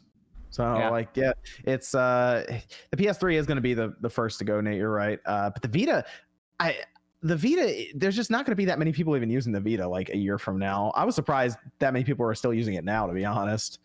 But I was using mine a lot for remote play. I was playing my PlayStation 4 a lot, but I wasn't playing a lot of Vita games. That makes sense. Remote play for playing, that. Fall Guys Mobile. I have a question about the whole like store thing and then decided not to end up closing it. Did anybody get upset because they like surge bought a whole bunch of shit and then like they ended up like not shutting it down? Or like That's a good question. Because to me it just seemed like a really like shady way to get people to like buy a whole bunch of things before it closed and then it ended up not. Kind of like making a Mario game only available for 6 months. Right? All right. They did tell us way in advance for that one at least, but like this one, don't grasp him for straws, Sean. Is he? Isn't it 6 months for him? Isn't it both kind of 6 months? Isn't it 6? The time scale, judges. Let's see. No, but yeah, it's weird. I think most people are happy. Honestly, I think the people that were the most upset by this are probably people like me who already had 50 or 100 games bought digitally kind of thing. Yeah. So, I mean, it's like, yeah, I bought a couple extra ones here and there, but yeah. Hey, if you ever need your store to all of a sudden get a bunch of sales, just let them know you're closing it down, apparently. Yeah. Well, it reminded me in a weird way of Toys R Us, where Toys R Us was making absolute garbage money for a long time. They announced that they were going to shut down. They got this giant spike of sales, and then they still shut down. I think this, I remember that when they were doing it. Yeah, because I went there and I was like, all right, I guess I'll visit Toys R Us. We went there together. I know. When I was doing like marketing for some of the companies that I worked with before I started kind of doing YouTube more, this is something that they would actually do pretty commonly. And I don't know, obviously video game business is different, but we'd say, hey, this type of car that we're going to have, we're only going to have it this weekend at the rental place. So you got to make sure that you come in. Like, it's only going to be here for this. And then based on how people react to it, we might have it come in or we might have it later. Oh, yeah. But then we make it seem as if it's going to not come back. So then people would flood in. Oh, I want to rent the Durango. I want to rent this. I want to rent. We have like a whatever. We have Beamer, whatever the case is, right? And then later, based on we'll extend it. Now we're gonna have it for another month. And like we always did that. Like that was a normal thing to do. So the McRib, they're McRib in these motherfuckers. Does anybody actually like the McRib? Love it. I love it. I don't like it. I tried. You're on a panel with Sean. How do you even ask that question? Oh my god. He's like, I love garbage. Every day I did shovel it in my mouth. I love it. Is it even actually like rib meat? No, it's like a gel that they like put into a mold and then heat up. Yeah. You know what it like reminds me of? McDonald's has anything authentic in terms of. Do you remember the school lunches where they had a sandwich that looked like the McRib? Yeah. Do you remember? Yeah. That's what I imagine it tastes like. Seriously, try one though. They're so good. It doesn't taste like if you've had like a real good barbecue rib sandwich. Like it tastes nothing like a real barbecue because it's not a real barbecue. It's a McRib. It's meat byproducts slathered in sauce. That's all you're getting. Oh my God. It's just not. I like barbecue ribs. I don't eat it a lot because just calories, but like I like barbecue ribs. But man, the McRib, I was so excited to try it, and when I did, I was like, this is not ribs. It's like it tastes like like the school lunches. And they just like Evan said, they slather fake meat rib sauce on there, but it doesn't taste like a real rib. Like, which they should have done a better job with that. No, it's perfect. It's got a cult following. They did a good job. You mean if I eat one, I may or may not get sick. I know. I won't get sick. I can eat like 2 or 3 in a day. Fine, you can eat a lot of things in a day. Okay. I haven't eaten. You're like those raccoons you feed. I haven't eaten meat in like 13 years, so maybe I'll eat a McRib someday and just die. It's not even really meat, so you'll be fine. Well, do you remember there was a lawsuit? Last aside, there was a lawsuit a couple years ago where somebody sued McDonald's because it turned out their beef was just like oatmeal and pork fat or something like that. It wasn't even like it was something weird where it was like 1% actual cow or something. I don't know. It was like their chili. It was awful. 1% cow. Yeah, literally. Yeah. And it was a weird thing. Well, and also the weird, like when Hershey's got sued because their chocolate has no coca in it. It's just sugar milk. It's like, oh yeah, you should probably have a coca plant in there. So let me go over to some of these super chat here. Uh, This one's from Bench saying, "How did you feel when you got your first game code from like a company or I remember I remember mine too. Yeah. Interesting. What was it? 2012, I was working. I had just joined a website called Gaming Truth that a buddy of mine was working for, and actually the owner of that site, who's a guy named DJ Knight, is actually like a big Twitch dude now. So it's kind of weird how we went different ways. But it was Shinobi on the 3DS. Oh, okay. Mine was Arkham Knight on PlayStation 4, and I emailed WB and I was like, "Hey, I have like 5,000 subscribers. I have no idea what you consider good enough." And they watched one of my videos. One of the developers watched one of my videos, and they said, "Hey, your content's pretty raw, but we think that you do good coverage of it." And they sent me a code, and I remember I actually danced on my bed because I felt like a real reviewer. I literally remember just being like, "Oh my god, I got a review code!" Aww. Nice. This is from Joe saying, "So how's that Balan Wonderworld review coming along, Sean? When's it going to be up?" Sometime. Sometime. Dude, just We do just it. building Go this- all We're in. just Big building up the comedy. suspense, right? That's all. We're just building it up. We're Should building do like the suspense up. do a YouTube short on it. There you go. Just you buying it, opening it up at the shrink wrap, and just immediately throwing the disc in the trash. There we go. This one's from I Live for Retro. Do you guys think that Marvel should make more single player adventure style games like Spider-Man? Would love to see a Black Panther or a new Wolverine game. Yes, because there was that Wolverine Origins game. I actually liked that game. That was good. So it was like a hack and slash one, right? yeah, it was really violent. Wasn't it that was good though. It was supposed to be Yeah. something else, and then they like retooled it or something. I think that's what it was. I know they put it like kind of alongside the movie, but it actually ended up being really fun. I would like to see, I mean, a Black Panther one would be really cool. A new Wolverine one, or I would like to see something done with the Incredible Hulk like we've had with Ultimate Destruction. And it's, I mean, Hulk is green, so like Microsoft should just go in and do something like that. Yeah. What about like the Flash? I think that'd be kind of cool. We That'd never really got anything with the new solid state technology. Yeah. I'd love the that's a hell good out of that. point. Yeah. The Flash would be cool. That was a good one. Huh. I always wanted a Flash game or a Freakazoid game. I wanted one of those two. I wanted one of those two, and I haven't gotten either one that I like. So I need one of those two. I think Flash is more probable of happening. Well, Flash had it was either a PS2 or a PS3 game that was in development. Yeah, that ended up getting canceled. Yeah. And if they did Freakazoid, they would have to use the Freakazoid song from the 70s. Yes. That song. No, I'm talking about. Oh, sorry. I'm thinking of Freakazoid, come on and wind me up, dude. That song slaps. I'm a big Superman fan, and I feel like honestly, I think the Superman movies aren't super great, but Superman comics are great. I've always wanted us to get a real Superman game, but everybody screws it up. I want that. Yeah, I mean, if they go either Marvel or DC, just somebody make some good single player. Like we saw what happened with the Avengers. We don't need that again. This is from Bummer Rob saying, "What does the crew think about insert drama here?" Just in brackets. What now? It just says, "What does the crew think about insert drama here?" Drama questions that we're not going to end up answering anyway. Yeah. Yeah, I think he's just mostly mocking the questions that people ask us sometimes. Okay. Yeah.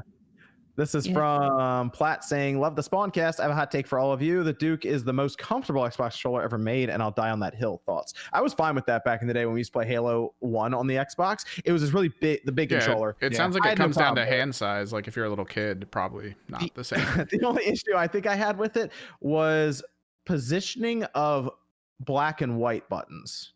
It was above where B and Y were. I like when they did the S type and they put it lower on the controller. That was the only issue I had with it. Otherwise, though, I was fine with the hamburger controller. It was perfectly fine. I didn't mind it, but I have smaller hands. I had these child mitts, and my problem was it was a little bit, at times my hands would actually get exhausted from just reaching so much to hit the buttons that normal sized humans could easily access.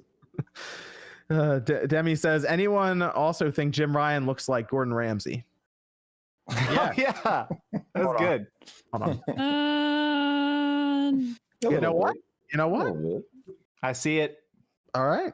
Maybe after a few sleepless nights.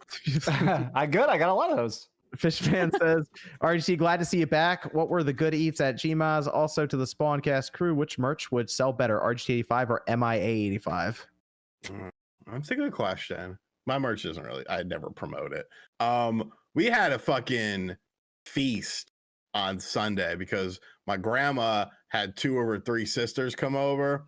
And then there was cousin Enzo, who owns like a meat and deli shop as well. So he brought a bunch of food. Grandma had like chicken parm cutlets, pasta. There was like 4 different types of salads, cannolis. Oh my God.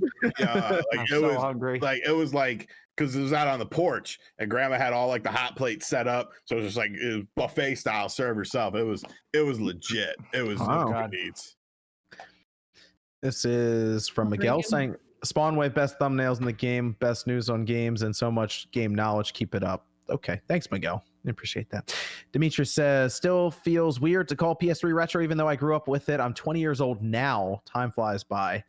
That means you would have been 5 when it dropped in 06 then. So yeah, you would have been growing up next to that PS3. Huh. That's the way. Yeah, I've talked to people that are like 22, 23, and they've only owned an Xbox 360. But then you talk to them, and they're like, "Oh, but I played like 100 games on it." It's like, "Oh, well, yeah, I guess you just had one console generation." Yeah, I mean, a lot of kids now have no idea what like what was that click? I was gonna say same thing with GameCube. A lot of people who didn't get to have a 64 got to play a lot of the games on GameCube. Yep.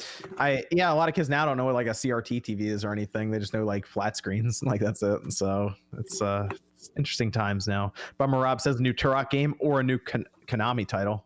Okami title. Definitely Okami. Yeah, definitely Okami. Definitely Okami. Kevin said, "Oh, Turok. There you go." Kevin says, with Nintendo appearing at E3, do you think they will have a mini direct, Zelda Anniversary Direct, or some other type of major announcement for E3? We can actually talk about that in the last topic, Kevin. We'll bring that up there. Jalen says, just got my copy of Scott Pilgrim vs. the World from Limited Run Games, and I'm a very happy camper. Don't subscribe to Game Pass. Says, no one takes you serious, Nate. Keep shilling Xbox. His name is Don't Subscribe to Game Pass. Each week, the bots are out in force, man. to say something stupid. Yo, thanks for the $2 though. That's awesome. Like you're giving us $2 just to make yourself look like an idiot. But they actually use like the PlayStation symbols and like they went pretty serious with this one.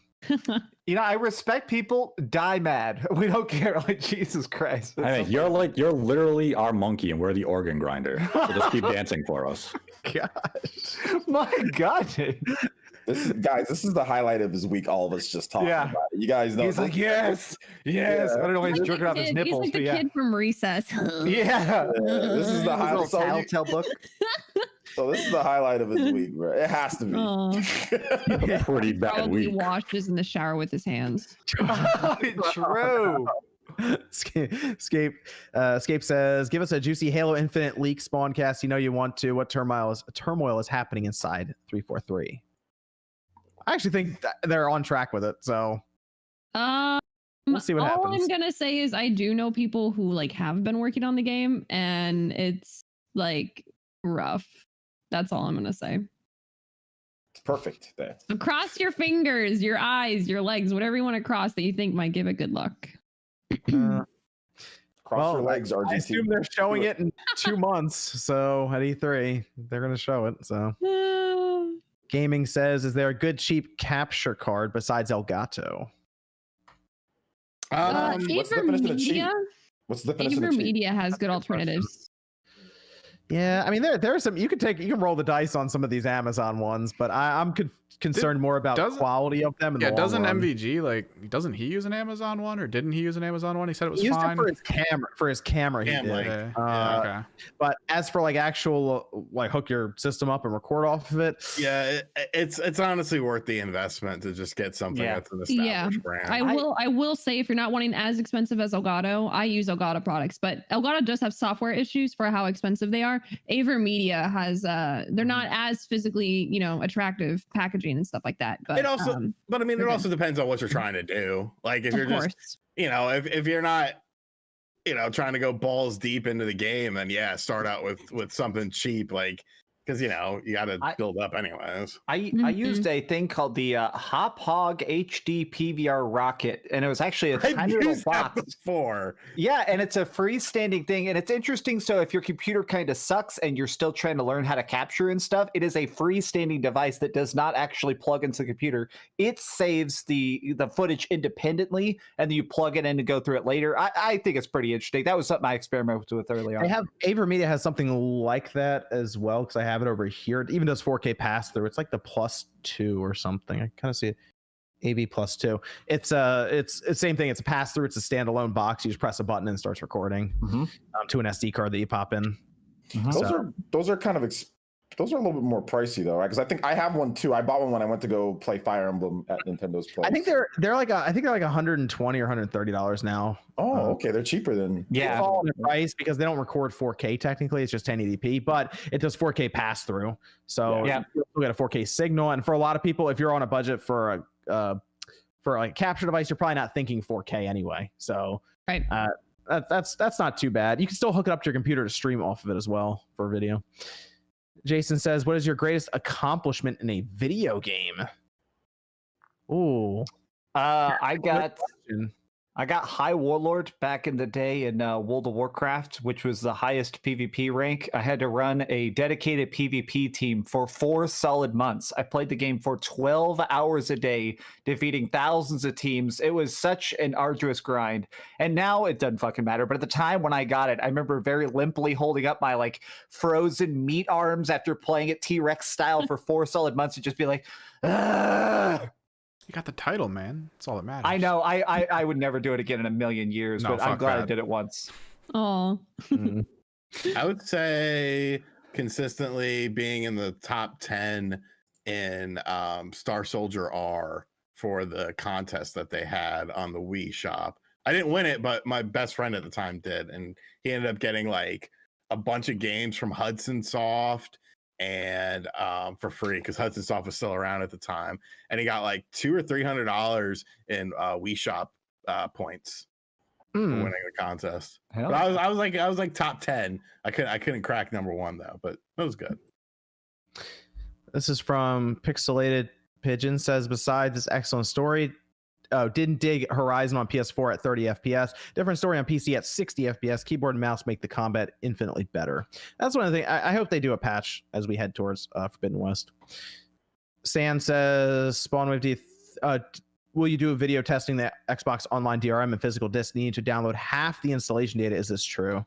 I can look into that for the Xbox. I just know the Xbox DRM is like, you need the internet just to set the thing up out of the box. And we talked about that with our reviews of the Series X when that came out. So we've been talking about that for a while now. The PS4 stuff caught everyone off guard because it was like, if you don't have internet connection and the battery inside of it dies, you can't play like your physical game.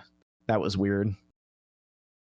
Joe says those PS5 enhancement patches for Ratchet and Clank and Tsushima are nice, but any chance they'll go back and do actual PS5 versions, DualSense, etc.? I don't know. I feel like what they did with Ratchet and Clank is as far as they'll go. That's probably all they really need to do, though. Ghost would be cool, but that'd be awesome. I don't know. I kind of think they might just be on to the next game now. Yeah. I mean, if there's one thing we've learned recently, it's that seems Sony is very obsessed with full steam ahead. Next big project. Next Ghost Tsushima. I'd be all right with that. Christian says, I bought a Series S/Game Pass for the show. There you go. Damn. Hex says, I'm pretty sure Nate is playing as Paul Konerko. He's not even in the game. Can you make your character though? I guess I could make my Road to the Show character Paul Konerko. There we go. Now we're on to something. Yeah, but I don't want to play for the White Sox. And Anthony says, anyone playing the Pikmin mobile game beta? I am not. No. Is it open right now? I'm not sure. I assume that means I want to try. I thought you had to sign up for it or something. Sign up. Yeah. You can like sign up for it. Or... I remember getting announced when I was on vacation. I like Pokemon Go, so if it's anything like that, It's nothing like that. Nate just destroying dreams immediately. Just comes in. My heart. Nate, can we just have a profile picture of Nate holding a fucking gun? Like, oh, did you feel joy? Stop that. Dragoon says. Little sign says no. Yeah, no, yeah. Dragoon says, I bought Smash Ultimate on launch day. I was unable to beat the final boss in story mode due to a disability, which is knowing the latest Sony patent or a cheat cartridge would have been helpful. That being the Sony patent where the AI will like learn what you do in the game and then be able to get past certain parts for you if you're unable to. So that's a good use for that. Just lower the difficulty. But like if it's like a disability where they say it's due to a disability in the game that they have, right, in like when they're playing through the game for that certain part of the story mode. So I guess if you have an AI that can observe you as you're playing through the game and they're like, can we turn this on for like 5 minutes to get past this part and I take back over? I guess that's a good use case for that. Because initially I was like, I guess you could use it for grinding or farming, but like if it would help you get past a certain part that you're unable to because of like a disability, that is a good idea for that patent. So yeah. Well, and that's somebody pitched the argument of a bunch of things that need to change to help disabled gamers, and one of them I never thought of was you should be able to change every button on the controller. It's weird that not every game lets you do that, but like some people only have partial mobility of one hand. It's like don't put my shoot button way up under here if I can't press it, So yeah, that's why the Xbox adaptive controller was so cool because they like I actually when I was at one of the Smash tournaments, I think it was in Gainesville for UF, they have a whole like robotics team that makes a whole bunch of like controllers for people, with difficulties. And one of them, they remapped the GameCube controller to where the joystick is on the bottom of the controller, so you can put it on your knee and you can use the joystick. Oh, that's awesome. It was so cool, dude. Like, man, like human beings are really cool and also really dumb at the same time. That's where everybody needs. I think Sony and Nintendo need to do a way better job, in my opinion.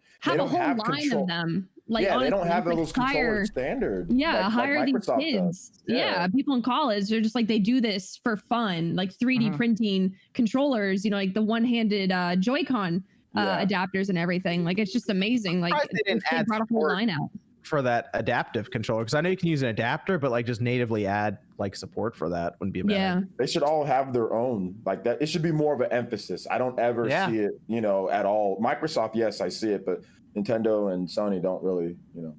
They need to definitely do a little bit better job with that for people with disabilities. This is from David saying, did Sony announce and then backtrack on their store closing announcement just to boost sales on storefronts that previously weren't performing well? We I can see that. Marky says, can you get Review Tech Rich here to drop some farts? Oh, probably. Hey, I'm sure he'd be more than happy. I would think we've had him on 3 times now. Yeah. Rose says, what we need for MLB is what the NHL did. They updated the roster for NHL 94 with current players. Imagine Ken Griffey Jr. winning run with 2021 roster. That would be awesome. That would be pretty cool. Then we have Avedon Smith saying, keep up the great work, Spawncast. Thank you, Avedon. Shout out to Avedon. Hobby. Caesar says, as always, great podcast. Always makes a good Saturday night. Do you think after Ghostwire Tokyo, would Microsoft try another entry in the Evil Within or a new survival horror IP with Shinji Mikami? I never thought of that. Well, what's weird is how much Microsoft employees, so many of the people love Evil Within. Dude, if they did an Evil Within 3, I would lose my mind. I would just become an Evil Within YouTuber. Like, holy hell. I love 2. I say just let them go crazy with like a new IP or something. Just let them do what they want. Just see what they come up with. Yeah. But either way, it'd be cool to see either way. Paulie says Elden Ring at E3. Ask Jeff Grubb. He'll tell you. Just tweet at Jeff Grubb. Say, is Elden Ring at E3? And he loves it. Hooked on Souls games now. Also go New York Knicks.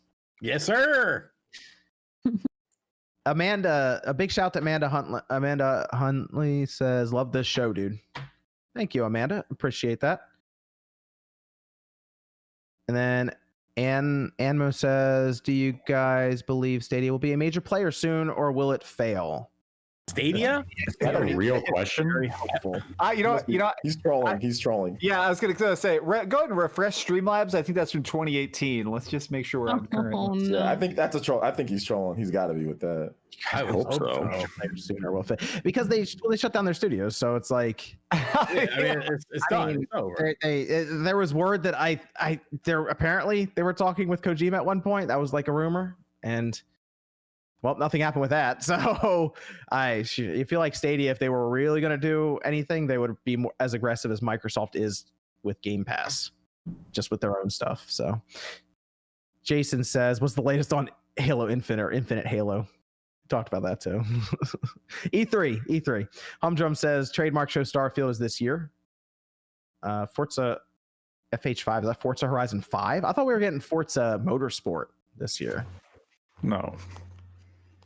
Yeah, I was saying I thought Forza Motorsport. That's the next Forza game. No, it'd be Horizon. Oh, really? Okay. What happened to Forza Motorsport? They showed Motorsport. What happened to that? Well, they showed us a car on a track. They didn't No really more show car thing. But they showed the title. The what you call it? The stuff went out for Forza Motorsport. Like they already have invites for it. Those went out for people to play. So maybe like, it's a trick. isn't that coming out this year? And then like Horizon 5 is next year or something? I would expect the opposite. Really interesting. Huh. Pixelated says now the Lego Mario toys are a thing. What are the chances of a Lego Nintendo video game being made by Nintendo, and what would that likely look like? It'd probably look very Lego-y. That's not a terrible idea. I mean, that's not a terrible idea. No, to think about I mean, like Lego Nintendo Lego stuff. City Undercover was a banger. Yeah, that'd be cool. Huh. Taker says, Nate, what if anything can Big N fan expect in May? Huh? Nintendo fan expect in May. So they said. I mean, if we follow Nintendo's typical approach to May, probably get an update on Pokemon. Probably see them do a pre-E3 clean house type of presentation. They get all the smaller stuff out of the way before E3 airs. So Like Nintendo should have, a few decent announcements in May. Yeah. Okay. Like a little mini, or just drop some videos on Not Twitter. even necessarily a mini, it could just be Twitter. Things like, hey, remember, like, it was not last year, a couple of years ago, there was like the Yoshi games and stuff. They're like, oh yeah, Yoshi's coming out in like this month. And That's just true, wasn't like- part of their E3 presentation. They like to clean house of all their smaller stuff leading up to Kirby. E3. So this time could just Kirby. be, There we go. Like, say Kirby. yeah, Say Kirby. maybe a Kirby game. You'd be like, Kirby's coming out in August. Here's a Yes. trailer. Bye. Yes. Stuff like that. That's what I would expect from Nintendo in May. Kirby. Okay. There we go. Kirby. Yes, Kirby. Strawman said, the fake out Smash trailers like Banjo and K. Rool. Imagine a cutscene with Smash fighters going against Master Hands, but only one has 4 fingers. Then it makes a ball appear in its glover. No. You know what? That's the final Smash fighter. Just because I want to see what happens to Twitter that day. Oh my god. Brad says, Sonic Guy here. Life's been busy, but I was hoping to check in on Jordan's opinion of Sonic. It's a shame to see him absent. Keep up the good work, all. We'll ask Jordan about it next week. Veluxian says, smooth sponsor transition. See? Wasn't it, though? Pat, we were already halfway through, and people didn't even know it was a sponsor ad until it was too late. I had no idea. Yeah, right. Didn't even know. Tijo says, why do we call that chip the South Bridge anyway? That's a good question, actually. Why do we call it the South? Well, there's a South Bridge, there's a North Bridge. And I almost feel like it's just, I want to say it's the placement of the chips on the board compared to where the CPU is. But for the most part, from what I remember, the South Bridge controls like I/O, like your USB and other things. And then it then communicates to the North Bridge. And the North Bridge then communicates to things like your CPU, your RAM, and like, I guess it'd be your PCI. I guess your PCI Express slots run through that too. Apparently, it is related to if you see a board as like a map. It's usually at the bottom. So See, there you go. I was on it. All right, cool. That just go off the top of my head. That's what I remember. It was just the placement of where they are. But yeah, Southbridge typically will like control things like USB inputs and BIOS, I believe. ID, if you still have that, and then it just communicates to the North Bridge, which is faster as it goes to like the CPU and stuff. But yeah, just placement of it. I don't know. You have 2 bridges, one's north, one's south. South Bridge always messes up though. If like your USB doesn't work, it's probably that. Jason says Resident Evil. Hell yeah.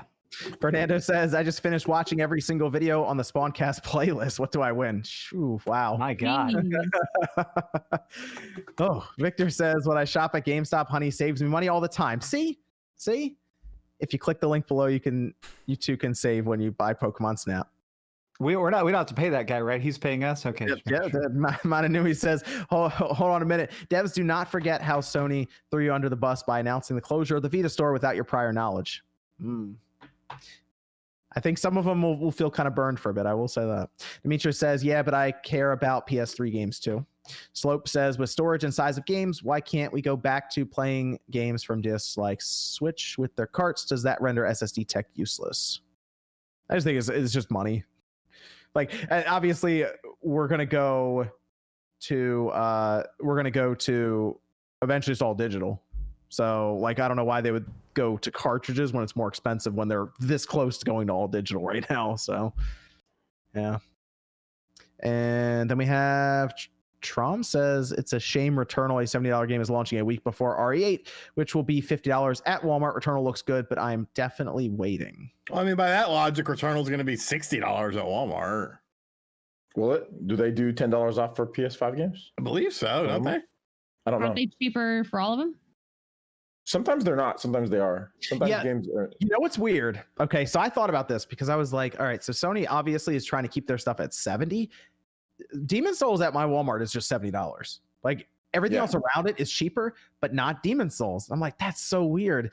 So I'm gonna check Returnal just to see if they have it cheaper there, because if they don't, I'm gonna start wondering about these Sony first party titles and if they're trying to really push up that $70 price. 'Cause I think they're trying to make it like Sony is this premium brand. When we put out a game, it's premium, it's high quality, and it's worth $70 even for Walmart. Like, I thought Walmart was doing the deals on that, but I don't know. That game was $70.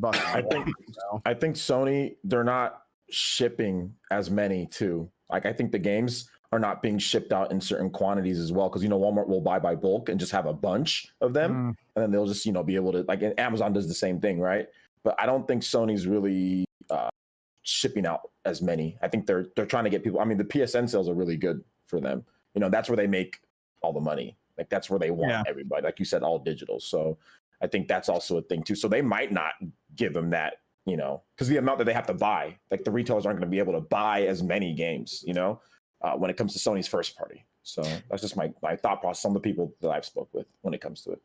Dragoon says, how long till retro handhelds be able to reliably emulate PSP, PS Vita, and PS3 games in 10 years? PS3 is the tough one. PSP is actually getting better. Like, you can emulate PSP pretty well on Raspberry Pis right now, and those are becoming more portable even. So I actually don't think we're that far off of the PSP. The Vita, I don't know about the Vita though, but I think the PS3 is going to be the one that's going to be really difficult for portable stuff in 10 years.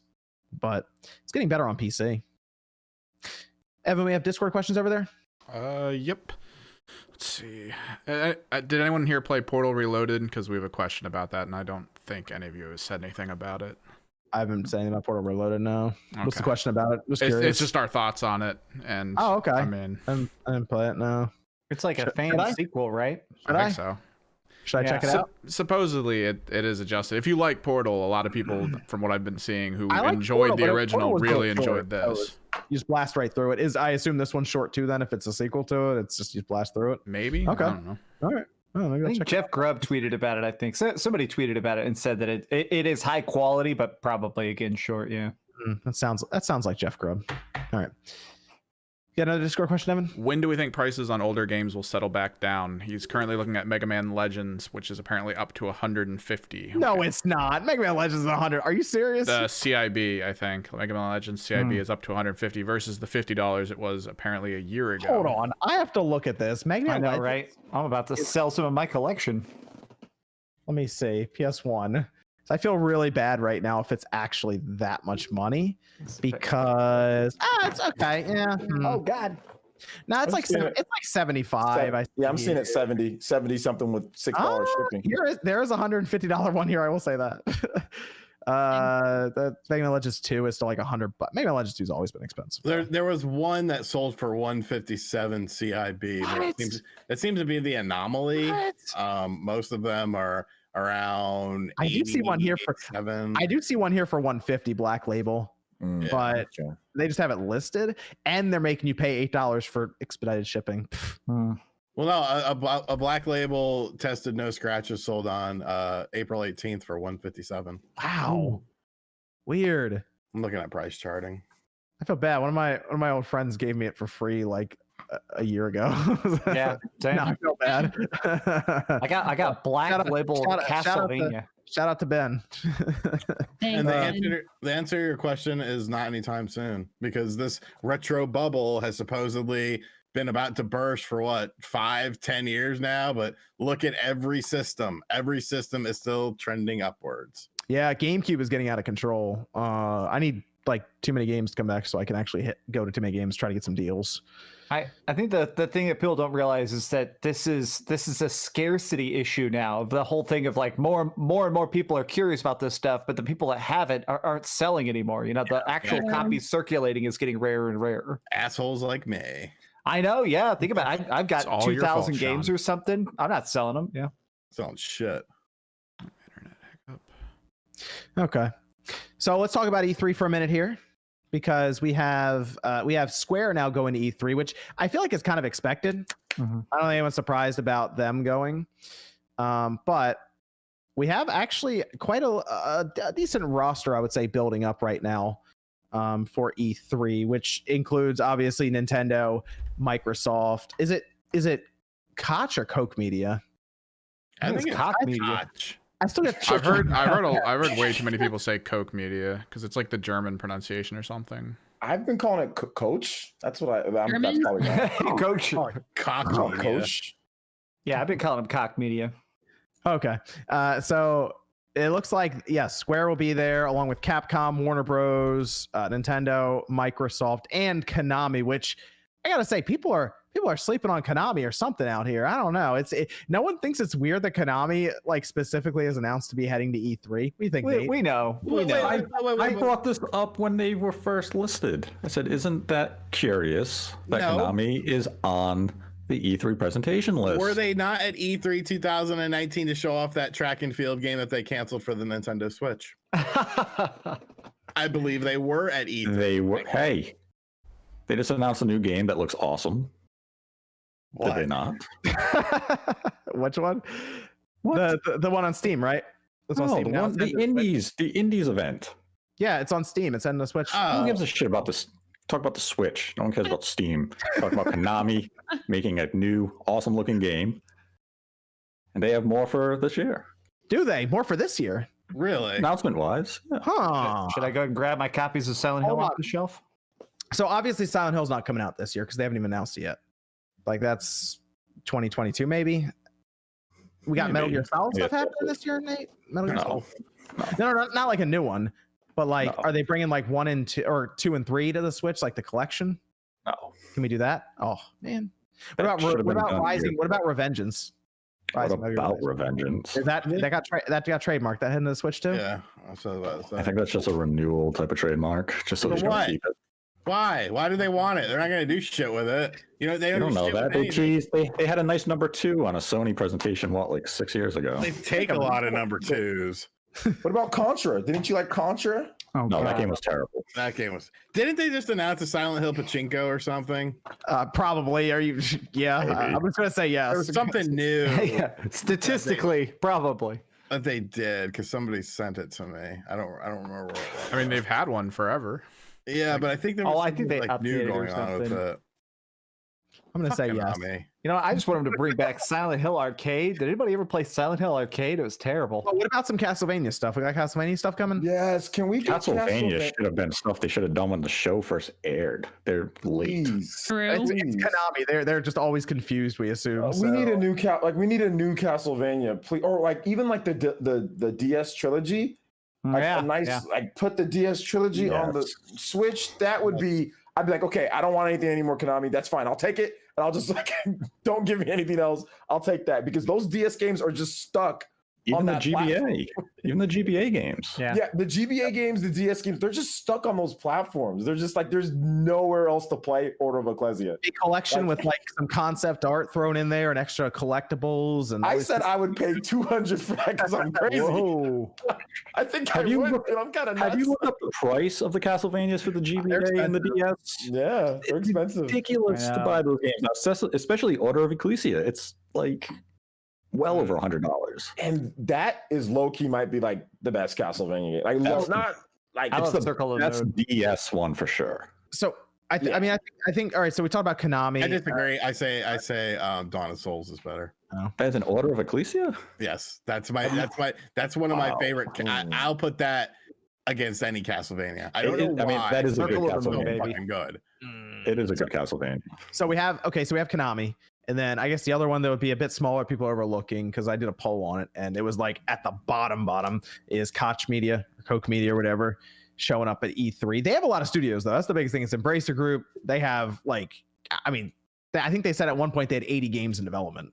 I mean, they were with Shenmue 3, maybe Shenmue 4, baby. Oh my god. I mean, they have the Dead Island or something is there somewhere. Oh, yeah. Right? That still exists there, I think. And then Time Splitter. Time Splitter's been teased a lot. So maybe they show off a new Time Splitters game there. That'd be cool to see that. And then who knows? I mean, Biomutant is going to be out before then. That's next month. I'm actually looking forward to trying out Biomutant. Yeah, I'm definitely picking that up. Yeah, I've been seeing more and more about it. They show off some gameplay for it. Like I said, it's coming out before E3, so we won't have to see it there. It'll already be out. But like, I'll check it out. Yeah, based on like some of the stuff that they're like Biomutant they're showing, it could be a Time Splitters. I think it'd be interesting to keep an eye on them there too, even though they're not going to, I think, have some crazy big announcements like we're expecting from a Nintendo or a Square or even a Microsoft. I still think they could have some interesting things there for like what do people call it, the AA section of games. So we have a new pronunciation of it. Somebody in the chat says it's pronounced Co. The C is silent. Just Co-Media. That sounds made up. I refuse to believe that. No. Co-Media. I might run with that just to see if people correct me in my videos. I'm pretty sure if you said it right, they'd still correct you. Like, it's not good. All right, then we have Square. We're just going through the lineup now. This is like a month and a half. We're actually getting closer to E3, so this is exciting. About a month and a little more than a month and a half away. And we got Square. I think Square is going to have a good show overall. Babylon's Fall should be there, I think. We'll see. That might still exist. We'll see. It exists. Yeah. Maybe something with get Chrono Trigger on there, OJ. Just drop at least Chrono Trigger on the Switch. Guys, we're going on 2 years of the massive announcement that literally blew me out of my seats at E3 2019 with Trials of Mana. Is RGT okay? Sports. Do not go on Twitter and watch Chris Wedman's leg injury. I know. I'm about my World of Warcraft on this screen and looking at my guild chat. Everyone's saying that he like exploded one of his bones or something. Oh my god! I gotta look this up. And Nate is in on the violence. Somebody said that he like tries to stand on it. Yeah. That was nasty. That was his leg. All right, I'm gonna look at it. Let's see here. That was nasty. No. Let's see here. I'm about to vomit, aren't I? Let's see here. Oh, No. what? Why would you watch it willingly knowing that it's gonna Let's see be here. gross? Let me mark I'm ready. this Let's see section here, for Chris. reactions. Boys. All right, let's see here. I'm ready to vomit. Let's see here. No. Wide Ben. Why is Chris Evans leaked trending too? Oh, Dick no. out again. Let's see here. Okay. I'm so ready. I'm so afraid. Let's see here. Oh god. Who was it? What's the team? It's UFC. Yeah, Oh MMA. my god. Oh god. Oh god. For those who don't want to watch it, his leg goes. Yeah, he does a kick and then he goes to step on it, and all of a sudden his leg just turns into spaghetti. Oh god. It goes. It was like a nunchuck. Oh my god. No. Boiled spaghetti. Nunchaku leg. Oh my god. I mean, the good news is anymore, dude. I'm not hungry. I'm not hungry anymore. People know, like people go to OJ's Bizarre Adventures. I just run from everybody. Just running's the best way. Just run away. Oh god. Okay. So I don't like Oh football. god. Oh god. I'm sorry, John. I didn't mean to. We good? Yeah. Okay. My bad. Sorry. Continue on. That's okay. Where were we? Yeah, so we're talking about Square, expecting big things from Square, but then we have Nintendo. Everyone's expecting Smash character, Metroid 2D Metroid Prime Trilogy, Metroid Prime. They're just gonna talk about all the Metroid stuff, obviously. And that's all gonna be there all at once. Yeah. Are you still watching the leg injury, Sean? No, I can't. Somebody in chat says, I am a doctor. His career is over. Thank you, chat. Oh.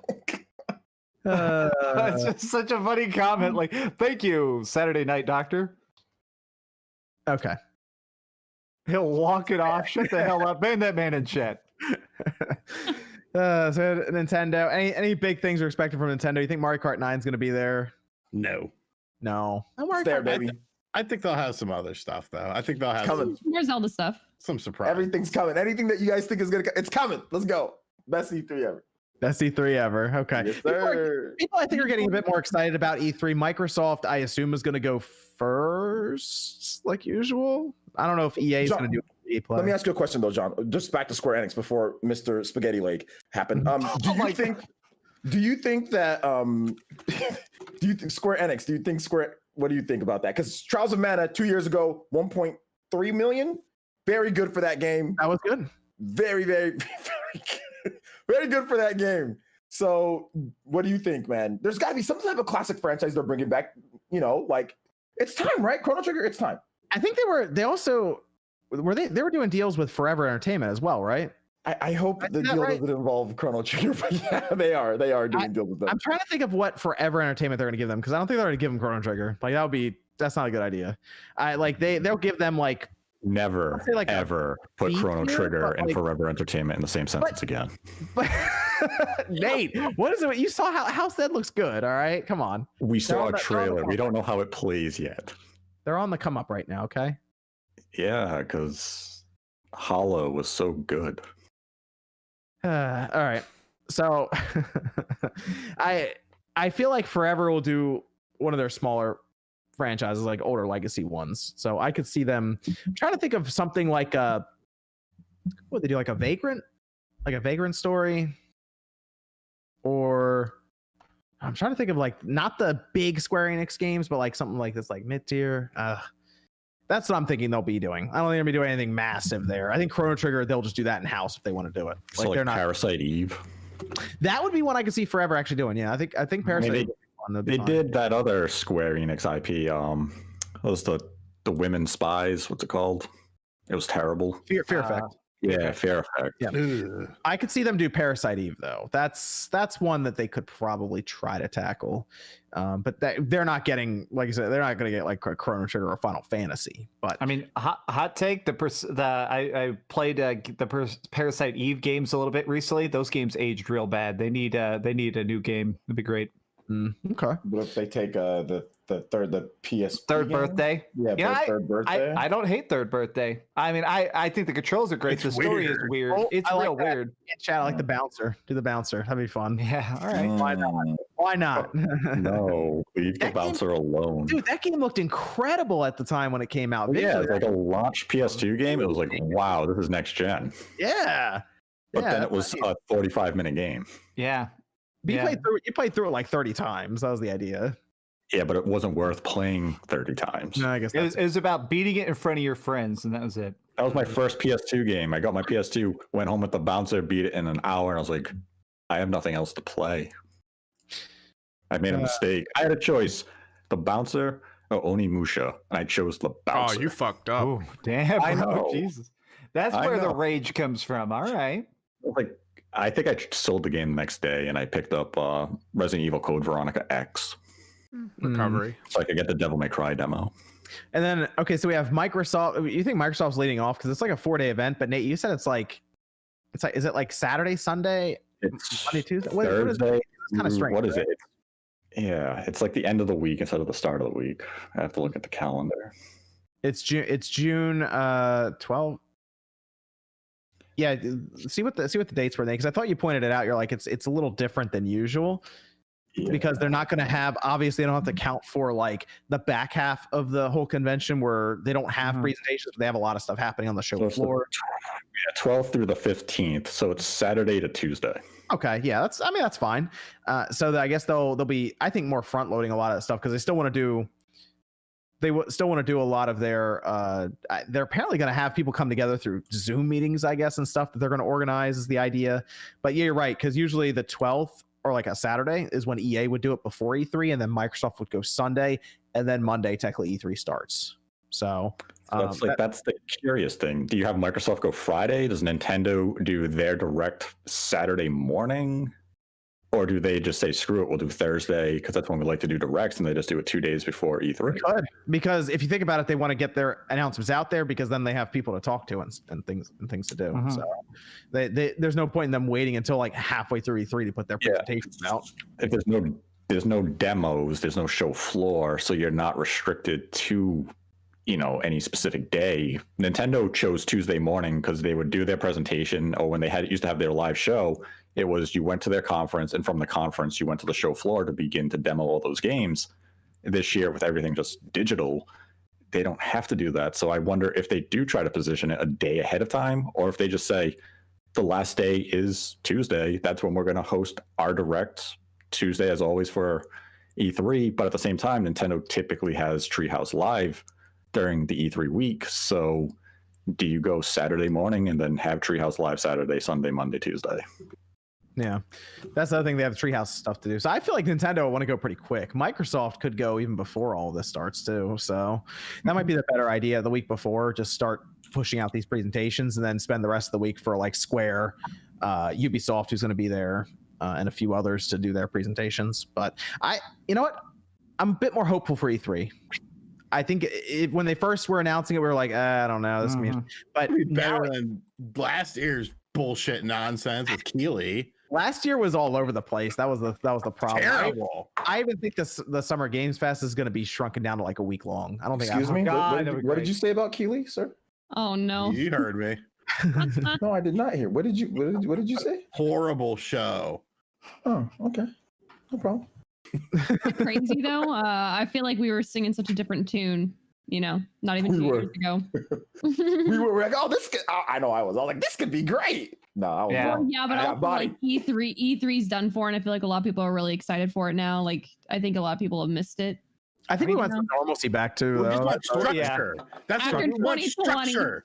Give me structure with my video game shows. I think a big part of it was definitely the fact that these companies need their own sort of like motivation and time to show up. So it was weird to get like a 16-minute gameplay trailer on like a Thursday afternoon sometimes or whatever. Like it helps to have this week. Like, hi, well, this is game week. So yeah, I'm excited just because, my God, it's better than 9 months of Summer Game Fest. I mean, that's the thing, even with this year's E3, it doesn't absolve the ESA from all their shit. They still are a terrible company. Their management is trash. They need to completely overhaul every aspect of them. It's fans are excited. E3 as a whole still needs an overhaul. If E3 wants to go back to in-person and all that stuff, they have to actually address it. If they want to be an industry event for media, then become that event and still have some sort of fan interaction. Maybe this year will be the building blocks for that, where you have digital, demos and booths for people to explore, from their consoles or their computer. If they want to be a fan event like previous E3s where people could just buy tickets and you basically flooded the entire convention center just because I bought a ticket for $500 and I'm in the way of all the media trying to do their job, that's where the ESA really has to sit down and say, what are we? What's our identity? And maybe this year they can look at it and say, we have a better focus. Let's see what we can bring for 2022. Okay. Well, I do think with what you're saying, Nate, I think that it needs to be structured better from the companies too. Like you can have fans there, but not enough people were doing separate lines unless it was like private behind the closed doors demo. They need to actually make it to where, hey, here's the media, here's this, and then here's the public type of deal. Like they were just mixing everybody together. When I went my last year going, they were just mixing everybody together, and I was like, well, this is stupid. But I want to take 1 second real quick. That dude's leg is worse than I thought. So I'm sorry for even making. I'm sorry for the jokes that I made, because it's actually not funny at all. His leg is really, really, really, really, really bad. So sorry for that, guys. I just saw that this injury is really going to be a footnote in MMA history, but damn. But anyway, yes, I'm sorry for the. It's pretty bad, guys. So yeah. But yeah, what were you saying, Nate? Go ahead. What? Yeah, E3. Like you say, if you're gonna have like the lines, you want to mix fans and industry, I should have the media only line where that should be the express line. I'm there for work. And the other people, if you're a fan and you have to wait in line for 4 hours to play Breath of the Wild 2, so be it. That you're here as an amusement park. I'm here for work. I need to get that game before you do. And that's what the ESA really has to address moving forward. And I mean, I still think E3 At the end of the day, it should be an industry show. It's where developers and publishers and media get to chance and network. It's not for Joe Blow who wants to spend $1,000 to be like, yay, I get to play the PS6. Get the hell out of here. You don't belong here. Go to PAX. That's why we have PAX, for you to go to those events. Okay, so do we have any other thing to say about E3? I mean, we're still a month and a half out, so I mean, other things could be announced to get closer. It is good to have it back. Yes, it's good. It's good to have. Nintend's going to be there. Microsoft's going to be there. I mean, if anything, it's matched up with E3 2019. So at the lowest point, I think 2019 was Microsoft. No, hold on. Square Enix and Nintendo had a really good E3 that year. I think that we could get something similar, and we could even get Microsoft with a better E3. I think Microsoft's going to have a pretty solid E3 this year too. So, okay, I guess the last thing is, do you think Sony drops some kind of presentation around E3? Not participating in E3, but just say, here's a presentation of all these awesome games that we're doing. Yeah, I think they'll have a state of play. Yeah, just drop it. They don't have to be at E3 or anything.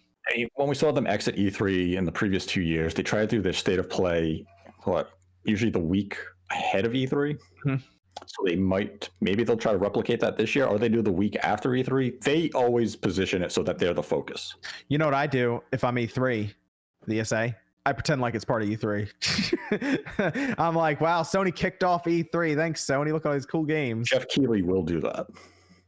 Yeah, Jeff Keighley will come out and say, part of the Summer Game Fest of 2021, we have Sony starting off everything on the end of May. And people will be like, shut up, Jeff. I'm looking forward to E3. It's good to have it back. A lot of hype build up, a lot of announcements all at once. Should be a fun week, I would say. Evan, we have any Discord questions left? We have one left. Apparently a guy bought a PS5. Originally he had a PS4 Slim from the Days of Play, I think. It was a special edition. He's wondering if we think that might actually go up in value as like a collectible piece. If you have the box and everything, you can store it away, maybe. I mean, I don't want to say it won't, because I've seen some of... I feel like the PS4 is that like the is that the blue one? I think it's the blue one. Yeah. Because I know the PlayStation Anniversary one. It's like gray and it's supposed to mimic like the original PlayStation. That is kind of expensive. So, I mean, you might as well put the Days of Play. If you have the box and all that, store it away, and you never know. I think there's some of the special edition systems do go up in price, especially if they're celebrating something like that anniversary. So yeah, I would store it away. You never know. Absolutely. We'll head over to the super chats, and I'll have to check Streamlabs as well as we finish up here. This is from Lala saying, Nate, if Yanks win World Series, do we get a face reveal? I think that's a good incentive. That's fair. The Yankees win the World Series right now, they're not even going to win the friggin' division. Okay, but if they win... Yeah, but this is in La La Land, like fantasy world, so just say yes. La La Land. Can I revisit this around the All-Star break? No, right now. No. We need the answer. Right now. Oh, but I want the Yankees to win the World Series, and you're putting this up against my face reveal. But that would be in October, which I guess if too many games happen, there's a Spawncast live, I could circumvent the situation by just attending that. See, there's a lot of factors out of the way. We'll revisit it. Alt says, I'm a 26-year-old doofus and I owned a 360, but I only played like 4 games on it because I didn't subscribe to any gaming news and I was 12. I missed out on a whole lot. I'm going to become dust. When I read your comments like that, I like want to get Thanos snapped. Lala says, will OJ be coming to a theater near you? Maybe. Joshua says, get my second shot on Monday, so maybe, yeah. Joshua says, Avengers director step down. What a waste of a popular IP. Talk about dropping the ball. Wow. Jesus, that's sad. Yeah. Wolf Chain says, I'm listening to this in the shower. Okay. That comment ruled. Does it rule? I think it's kind of terrible. That's a good comment. I don't think that's a good comment. Hold on. I want to address it. Yeah. Go. No. Let me address it for a second. Can you guys go like 30 seconds without objectifying someone? Like, maybe to redeem yourself. Like, maybe can you like use a loofah because you're probably just using your hand. Even I use a loofah. This click will run a poll. She knows. She has actual data. I don't have time for your BS. Okay, get out of here with your little nasty self. Okay, freaking raising hand using ass. Damn. Whoa. This click has hard numbers right now from Twitter. So dude, it should not be 50-50. Why is it split? What if my hands are the same texture? They have to be. There has to be people jokingly voting wrong. Because let's face it, there's an objectively they're wrong. not. No, Sean had a poll earlier. People ain't using lotion. People are like, why would I use lotion? But what if my hands have the same outside, texture like as a crusty loofah? scarecrows? Why would I use spider girls? Not with me. Looking like crusty scarecrows, wondering why they're watching Twitch girls all day, thinking that they got a chance when they don't. Sorry. Yeah. I'm sorry, Evan. That's such a great point of like, it's the ultimate strategy of if you never use lotion, then you have rough hands, and then the rough hands are the loofah, and you scrub all the dead skin off. It's self-sustaining cleanliness. It's good. That's disgusting. I cannot believe this. J2 Blue says, does anyone know where I can find a good HDMI upscaler for PS2 using the pound cable, but is always discoloration on screen when I use it? What was it? Where can I find a good HDMI upscaler for PS2? That's a good question, because I know they have like component cables for the PS2. So if there was a good component to HDMI upscaler. I use one of those random pass-throughs where you plug in. I got the thing where component, and then converts to HDMI, but it's a pain in the ass. It actually has its own power source. It's a pain. It sounds like we're going to get some like an HDMI board and cable and stuff for the internal part of the PS2 soonish. So that might be the best way to go about it for the PS2 here soon. Otherwise, though, finding a good upscaler would be difficult because some of them mess with the aspect ratios and do all kinds of stuff to that thing. So because you can use like they have the PS2 HD Retrovision stuff, but like you said, that's component. Then you can get a Retro Tink. The Retro Tink 5 is coming out soon. I think it's gonna be awesome. Then we have Ty Meadows with a super chat here. Twisted Logic Gaming says, thanks for all the game news over the years, Spawnwave. Brian East says, any of you guys played the RE Village Castle demo pregame? Def more interesting than Village, in my opinion. Yes. I'm going to. There you go. Ty Meadows says, from Middle England, anyone enjoying Disco Elysium Final Cut? It's my game of the generation. Holy God. I haven't played the Final Cut version of the game. That's the one I think had an issue in Australia, like actually getting through rating. So that's that's an interesting one. Steve says, has anyone seen the new Mortal Kombat movie? I haven't watched it yet. I've heard some interesting things online about it so far, but I am going to check it out. Zema says, supposedly someone sells an update patch for Ken Griffey for 2020. Also, thanks for the PS5 video, John. I wonder if Pack and Sack Dave has that. Dingo with a message here, a little emoji that typed out. Blitz says, have you heard of Twitch streamer Games Cage? He turned me onto the platform and such an entertaining content creator. Would love to see him on the cast. Fidel. Yeah, he's great. What? No, hold up. Time out. Well, You cannot have that weirdo on this podcast, okay? He's gonna defend himself right now. You can't have this weirdo. This guy he's a body pillow carrying, Sonic loving, complete Canadian weirdo, okay? And I like Canadian people, but that guy's a weirdo. You cannot have him on, John. I'm sorry. No, I'm joking. Fidel's awesome. I mean, does he use a loofah? Yeah, as long as he's a loofah gang. Loofah gang's always got that door in. Guys, I am joking. Me and Fidel, we're actually really cool. You guys go at it on Twitter. I love it. Yeah, he's actually really awesome. I just give him ish all the time. Black John says the Jack trilogy is better than any 3D Mario game. Fight me. What the hell? The Jack trilogy. I like his name. Wait a minute. No, hold up. Fidel said my forehead's so big he wants to smack it. No, he can't come on here anymore. No, he's not welcome. He called you Android 18. There was a meme. That. I almost retweeted the meme, but I was like, I wonder if this is cyberbully. But somebody did a great Photoshop of you as Android 18, but they definitely subtlety warped it so your forehead was gigantic, and it was so funny looking. But I was like, this is a good meme, but it's your think I'm allowed to retweet this. Your forehead's not as big as Android 18's, but your profile picture, you definitely look like Android 18. Yeah. Well, they Photoshop it too, so that the face is like near the chin, so there's just 8 head above it. Yeah, your forehead's nowhere near that big. And then Marky says, how many farts has Review Tech Rich done on Spawncast Live? The world may never know. We don't want to. The Basement says, I'll never play a Resident Evil game if Misclick doesn't. Oh, well, that's a lot of pressure, man. Yeah. Make me feel like the Avatar or something. Dragoon says, what would a Ghost of Tsushima X Naruto game look like? Would be interesting to venture the world as Itachi. What do you think about that, OJ? Next question. a lot to take in there. That's a lot to take in. Naruto, I think the way to go is probably a Fighters Z type of game, but with Naruto, I think that's the best they can do for right now, and is just kind of do something like that and see where they go from there. You know. TJ says, I think it's worth noting that the PSP didn't ever have a PlayStation Store at launch. It was added in firmware updates later in its life, though some games aren't playable on Vita. It makes sense for PSP to go. Demi says, when do we get Shin Megami Tensei 5 gameplay? That's a good question. Jack Bruce remake. Remember that one? So, but yeah, Shin Megami Tensei, we should see that very soon, I would assume. I would think at E3 you'll see it. Yeah. Jason says, what is your greatest video game accomplishment? I think we did that one. All right. Let's do it again. Okay. Let's go around here. I still want to go through the Streamlabs. Oh, and Taylor says, in the Navy and deploying soon, if the cast were to be deployed to parts unknown for 9 months, what games would you be sure to download on the Switch? Stardew Valley is number one. Just immediately download Stardew Valley. You'd be all right there.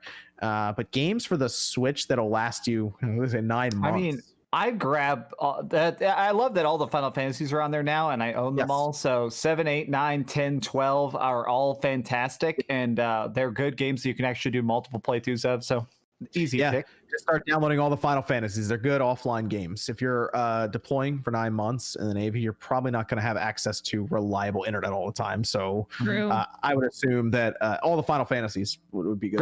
Grandia Collection as well. Grandia Collection is fantastic. Probably one or two good fighting games too, because if you're with other people, there might be something fun to play with people. Dude, you got to bring Smash. Like you got to bring Smash. Well, Smash isn't for Street Fighter 30th. I'd do a Mark of the Wolf, like the Garo. Oh, so good. I was gonna say Fighter Z.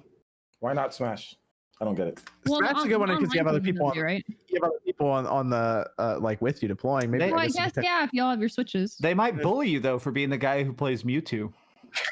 I mean, Smash has like 80 something. I know, I'm being dumb. I love Mewtwo and I suck at him, so I deserve to be bullied. But seriously though, good luck on the deployment, and thanks for your service. And Gustavo with the popcorn symbol there. Let's go around here. Click, where can everyone find you? Yeah, thanks for having me. You can find me here on YouTube at Misclick Gaming, or you can find me. My main domain right now is on Twitch. I'm live almost every day at misclick_live. Other than that, you can catch up with me on Twitter and Instagram. Just Misclick. Very cool. Then what about Sean? Where can we find RGT? You can find RGT at RGT85. Also, one topic we didn't mention, the Evercade Versus. Kind of surprised we didn't talk about the Evercade Versus. Well, I mean, when it comes out, it'll be a lot easier to talk about it. When's that coming out again? Pre-order start in May and it comes out in November. Okay. So I think it's dope. I think it's the perfect retro system for what is needed. I like that they built up their library before they tried it too. So like there are already games out there. You can have cartridges. You might already have them. So I feel like, and the cartridges are only $20 a piece. Like, and you get multiple games on the cartridges. So I think it's brilliant. I think it's what a retro console in 2021 should be. But yeah, find me on RGT85. I have no clue what's happening this week, but I'm sure something will happen. Okay. Over at Streamlabs, Liam says, I hope that the PS3 Vita store reversal and Xbox Live price raise fiasco a few months ago is a wake-up call to the fans that if they speak loud enough and not just accept every practice in the industry, that they can make a positive change. Squishy says, hi, folks. Thanks for the content and the good vibes. Question for you, is Bob from Wolfden ever going to come on the show? Have a good night. He's been on the show before. Yeah, we'll get Bob back on. He's on both of our special edition shirts. He's been here. We'll get Bob on here. He's always live. I think that's kind of the thing, is that man lives on camera. Lala PK with $1 through Streamlabs. Thank you, Lala. Shinru says, evening, everyone. Does anyone here know how to expand memory for the PS3? Bought a flash drive, and while in order to format it to work for my console, but no luck. Any suggestions would really be appreciated. Thanks. While in order to format it to work. Oh, you have to go on the website for Sony, and you got to download the one that what it does, it's like the full. Actually, it's the PS3. It should just be the update. So you just download it. You got to have two folders. I believe it's PS3 and then update, and then you drop the firmware in there, and then you just pop the new hard drive in, and it should have you plug in your USB. But it's pretty easy with the PlayStation 3, and you have to plug in the controller to the system for it to work. Sean's Gma through Streamlabs. Hold on. Why didn't you give me money, Grandma? Let's deal with that. This is say Sean, you forgot to take home the pizza rolls that I got for you. Oh, and is OJ there? If he is, tell him I said he is more than welcome to beat your butt in Smash. I had to make sure that wasn't going a certain way. Okay, but that's the thing. That's how you know it's not my grandma. Because if you said pizza rolls to my grandma, she would have no fucking idea what that is because she makes actual pizza. There you go. Jeff says, just FYI, Paul Konerko is a legend. MLB The Show 21. I'm playing on Xbox One, by the way. I haven't been able to get a Series X yet. Shinru says, I spoke with Gilly the Kid a while ago. You guys think Nintendo and Sony would benefit from having a create your own controller lab like Xbox? Would be nice to make your own custom controller design, maybe even limited shells designs. I mean, yeah, it'd be cool. You go on a website and just click around and there you go. You got your own Switch controller, PlayStation controller. Loden said, can you please show for our Discord? It's a great Discord server. There you go. Lowton has a great Discord server. And then Pyrus says, could Forever Entertainment be doing Drakengard remakes with Square Enix potentially looking at Nier as a more successful franchise? Let's not give that to Forever let him go. Entertainment. No. What happens? Why not? No. You respect that franchise. Don't give it to Forever Entertainment. What about Max, Dreamcast guy? Where can everyone find you? Just youtube.com/Dreamcast guy. Got 2 big videos coming up this next week. I am going to be checking out Pokemon, of course, Pokemon Snap. And additionally, I'm going to be trying to do a gigantic review about Returnal. So if you want to wonder if that game's worth $70, well, don't worry. I'll spend $70 and tell you. This is from Mr. Plate. Oh, no. His palms are sweaty, knees weak, legs spaghetti. Oh God! Oh no! That's rough. That's rough. Joshua says, I'm ready for next gen. I feel like we're still not there yet, waiting for some good PS5 games. I think Ratchet and Clank's going to be the one that's like, okay, this feels next gen. So we still have till summer. Wishbone says, top 10 PS3 exclusives must own. I got a one owner PS3 that has sat in a closet since release, and he had kids. It's the CECH A01 with the extra ports, so you can play all the PS2 games on there too. PS3 games, Metal Gear Solid 4. Yeah. That's the one that everyone's going to point to immediately is Metal Gear Solid 4. Puppeteer, that's another good one that's kind of flown on the radar. Definitely get that one. Anything else? I mean, I remember when it first came out, Heavenly Sword was one that people were talking about. I looked back on that. That game does not look that good anymore. That game, let me tell you something. That game did not age very well. Even back when it was out, it didn't age very well because DMC came out right after that and absolutely smoked it. And it's still to this day, DMC is a much. And then Bayonetta came out a little bit later and was even better. So yeah, that game did not age well at all. I think actually the other game from them, what's that game from Ninja Theory that they did? I like it. It has the redhead girl. I actually 100%ed it. I forgot what it's called. Enslaved. Yeah, I like that game. I don't know if you can get that game for PS3. You can. So yeah. Yeah, I couldn't play that game. Why not? Because certain elements of it required things to be highlighted in red, and I couldn't see it. Oh. And they didn't have a colorblind option. And I remember I previewed it at a media event, and I was like, I don't know where to go. And the guy's like, go right here. It's like highlighted. I was like, what color? He's like, it's red. I'm like, well, I can't see that. He's like, oh. I was like, yeah. It's really awkward there at the press booth then. Yeah, like the guy, I'm like, I can't play this game unless I'm like, I either have to watch you play it or you have to guide me the whole way. And he was like, oh, this is going to be difficult. I'm sure he felt like a jerk. And then they still sent me a review copy, and I remember I emailed him back. I was like, guy, I cannot play this game. I can't see where I have to go. I was like, you need a colorblind option. How many years have you been doing this, bro? That was like a long well, let's say this. Ago. My first review code was that on I the remember NES. Was first review code I remember was Dead to Rights for the PSP. God damn. Wow. My God. Man, he's like, damn, what's that thing from Breath of the Wild? Those freaking monks that sit in the temples. Right? Goodness gracious, man. I have a drawer full of like PSP review discs dating back to like the Jackass game. If you have one for any of the Final Fantasies or anything like that, I would love to actually buy one of those. I'd have to look through my big. I mean, just keep in mind. I mean, because I know they've got War of the Lions and FF4 and everything. I'd be curious. Yeah, I'd have to check. Jason says The Sopranos, Breaking Bad, The Wire, and Game of Thrones. Breaking Bad. Breaking Bad for sure. Breaking Bad. Oh, Breaking Bad. I've never finished any of those shows. Oh, dude, you've gotta watch Breaking Bad. You're gonna hate me forever. I got bored as hell of Breaking Bad. Oh no, really? Yeah. My problem was it starts off so strong, but in the middle, when they start just having like the adventures of Jesse Pinkman, I just stopped caring. Oh man. Sopranos is perfection. It's hilarious. It has drama. No, the ending sucks though. The ending sucks. The ending isn't great, but Breaking Bad's ending is so much better. A great ending. Game of Thrones. Watch Game of Thrones. No, it doesn't. No, You know what show has a great ending? The Dinosaurs. that was pretty solid. Endings of all time. We're just like, Daddy, what happened? I destroyed the planet. We're all gonna die, little baby dinosaur. And then the show just ends. I was watching. I was on a date on Monday, and this girl told me she rewatches Game of Thrones every 2 months, and I just left. Oh. You don't have good taste.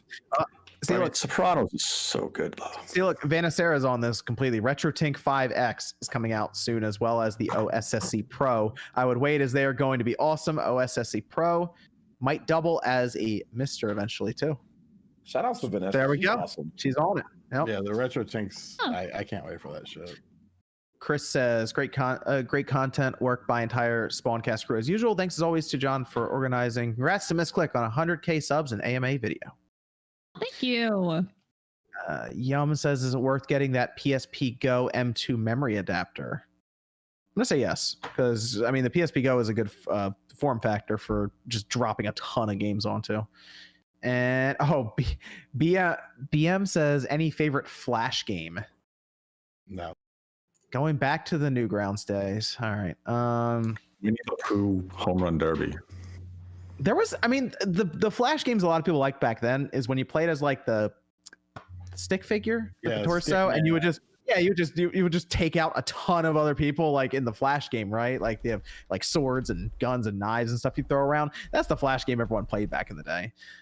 It was either that or it was Polar Bear Bowling. That was the other one that everyone played at school. Polar Bear Bowling? We didn't have Counter-Strike installed yet over the network, so that's what we played because it was all USB stick. Actually, no, we didn't have USB sticks then necessarily. Hold on, what did we play it off of? Well, wasn't Alien Hominid a Flash game? Alien Hominid was Flash. Castle Crashers 1, I think, was Flash as well.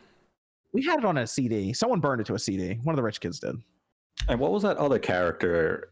Was he a game? What was that little? He was like a red thing he had a black face with a red hood or something. What was his name? Like Homestar or some shit? Was that a game? Homestar Runner. Strong Bad. Yeah.